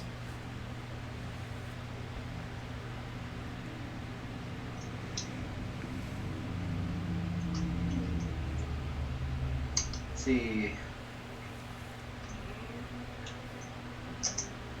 22. What? 22 is 8. 30 acid damage. Very nice. That's a blow. Holy crap. And is that your turn?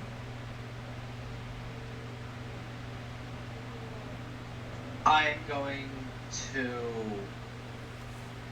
bonus action hide. Okay.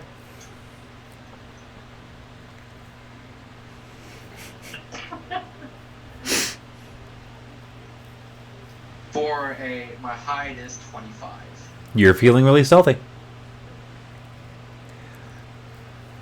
On to our half-elf.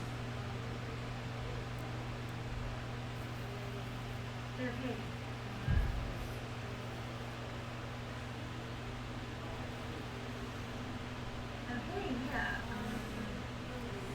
Well, that action, yeah.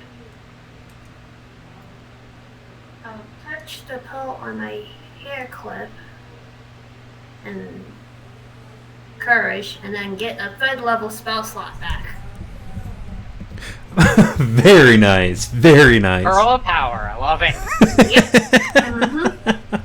should have asked you And guys then what magic that's items you it. had. All right.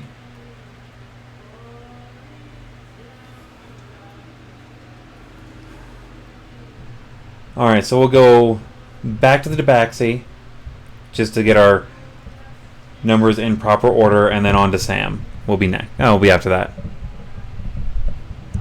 So I'm getting a turn again? You're getting your actual turn this time in proper order.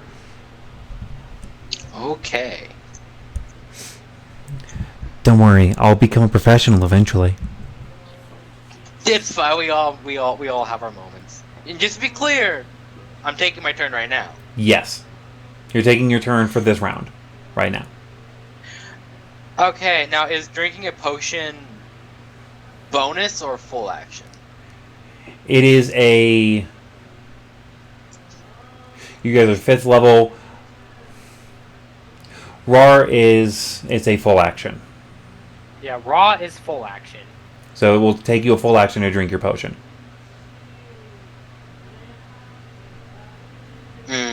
Do I deliver a blow or do I take care of my very hurt self? Good question. Very good question. That needs an answer. How badly injured does Sam look? He's looking pretty bad. How? He's well past bloodied. Back with it. I'm attacking. Okay. That was almost another natural 20. I was so close. I was one roll away. I'm guessing it went from a net 20 to a horrific failure. 19. So 20. Dirty 20? Dirty 20. That hits.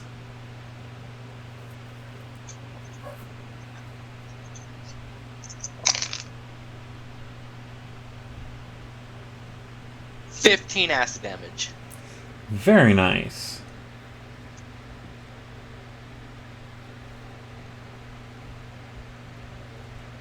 On to Sam's turn.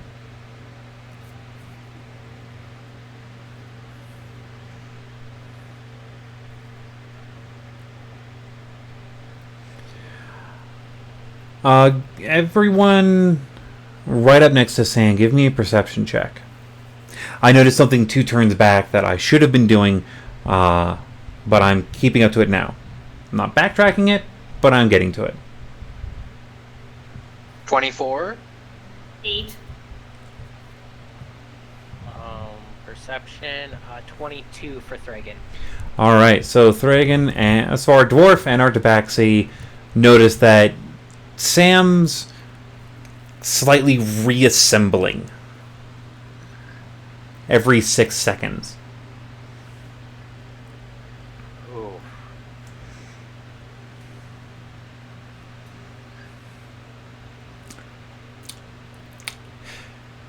So, I have an unfortunate question.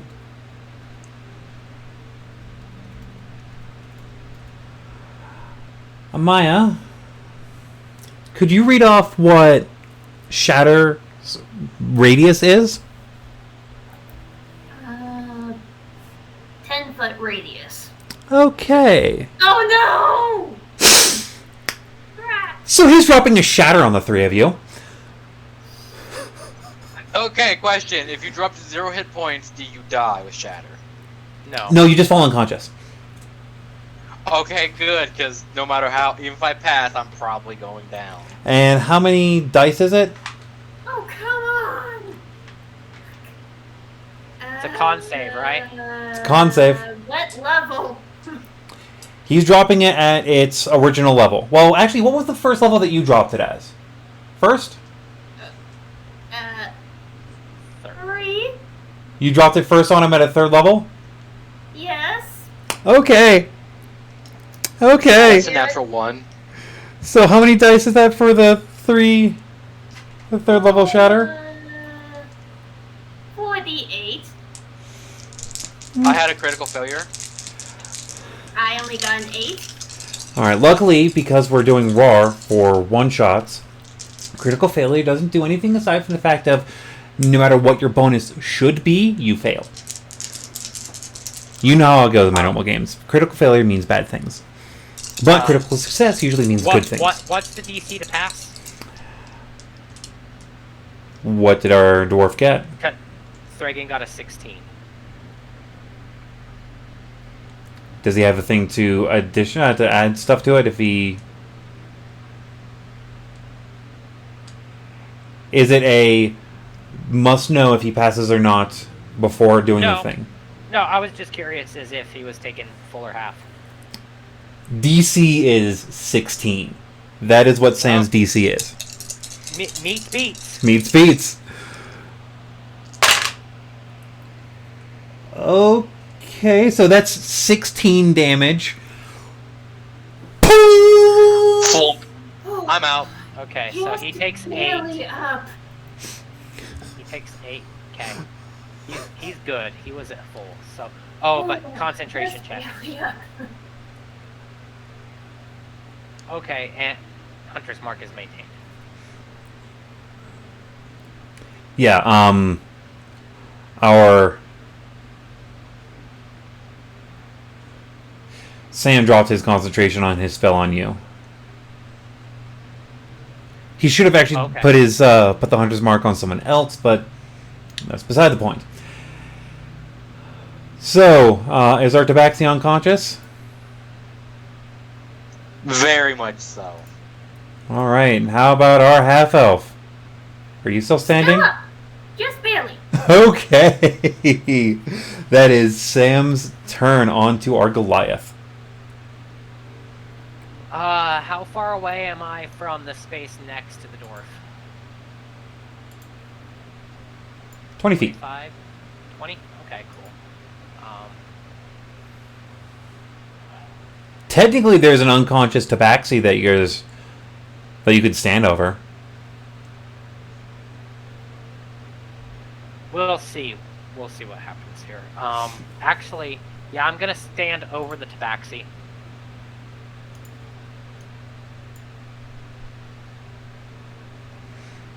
Bonus action, swing the spiritual weapon.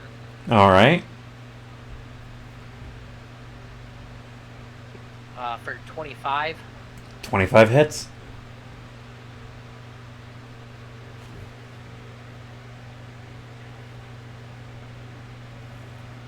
Plus...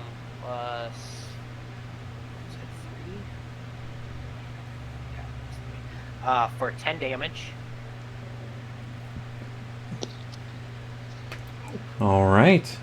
Sam is still standing. How bad is he looking? He's looking pretty bad. Okay. We're gonna attack. Swing away. We're just gonna try and end this real quick. There is a chance. It's not very high, but there is a chance that you can get him in one round. See, that is a 28. That hits. Or no, 26. 26. I'm gonna pump a Divine Smite into this. Do it. So that is... Let's see. Base damage is 8 slashing, and... Tell me what the whole total is. Okay, that's... The only damage I have to worry about is poison. 21 points of damage for the first hit. Alright, 1 second.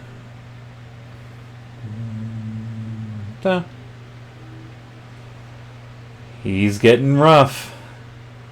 And swing again. Swing away. Okay, that's another 26. That hits. And we're gonna pump my last Divine Smite into this. Alright.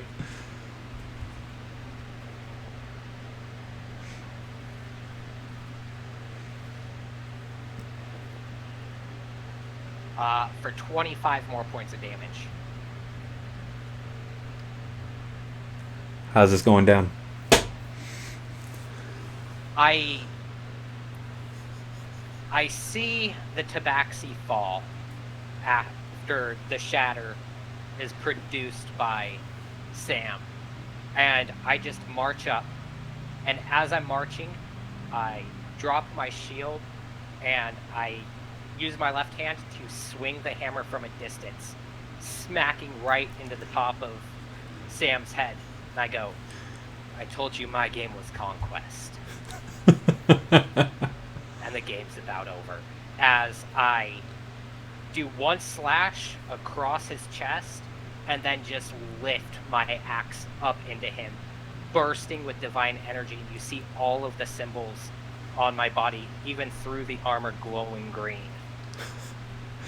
And as that hit slams into Sam, his constructed body breaks apart, the amulet falling to the ground. It's still intact as the armor is just destroyed. And from the amulet you hear, I have learned so much today.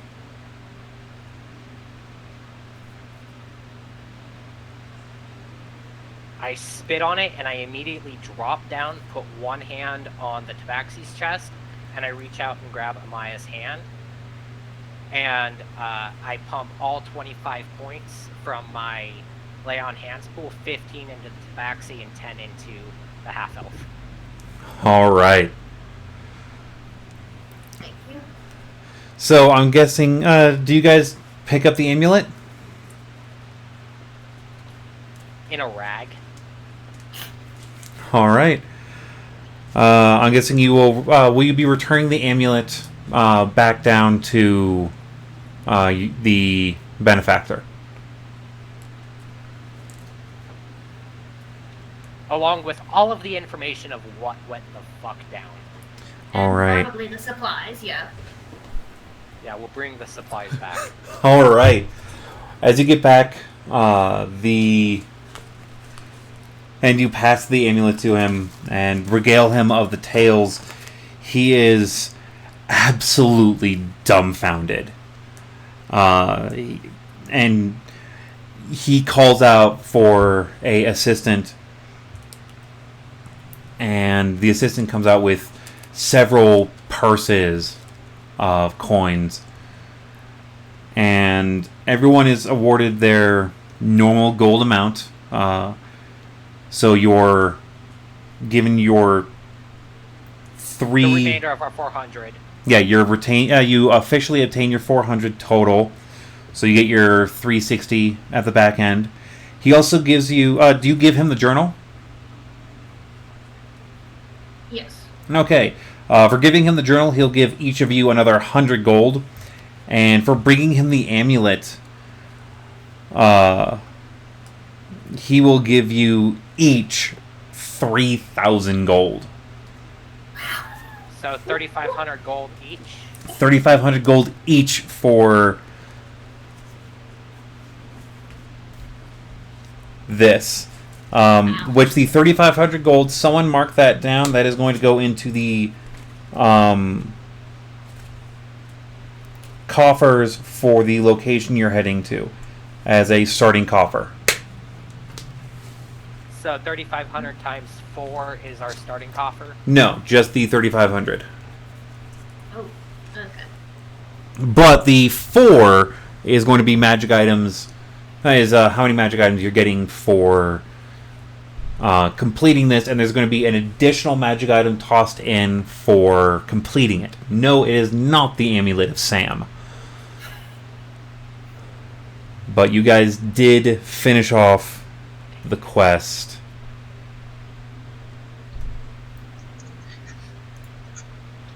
That was amazing. Yeah.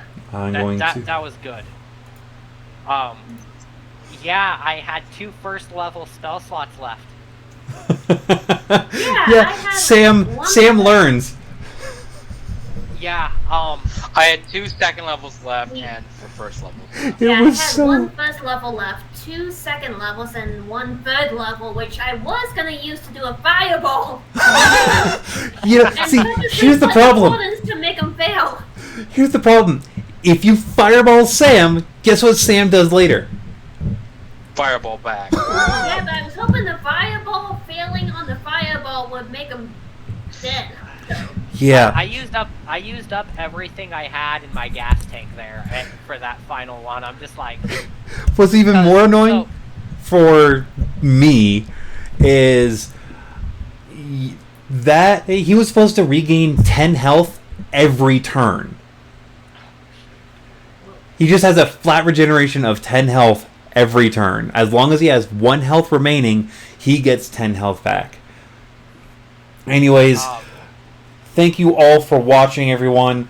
I have been Koji, public relations for the guild system. We are the Guildhall Gamers. This has been the Black Barrel Tavern, giving you a fun little show. Until next time, the story is over for now, but it will continue. See you all.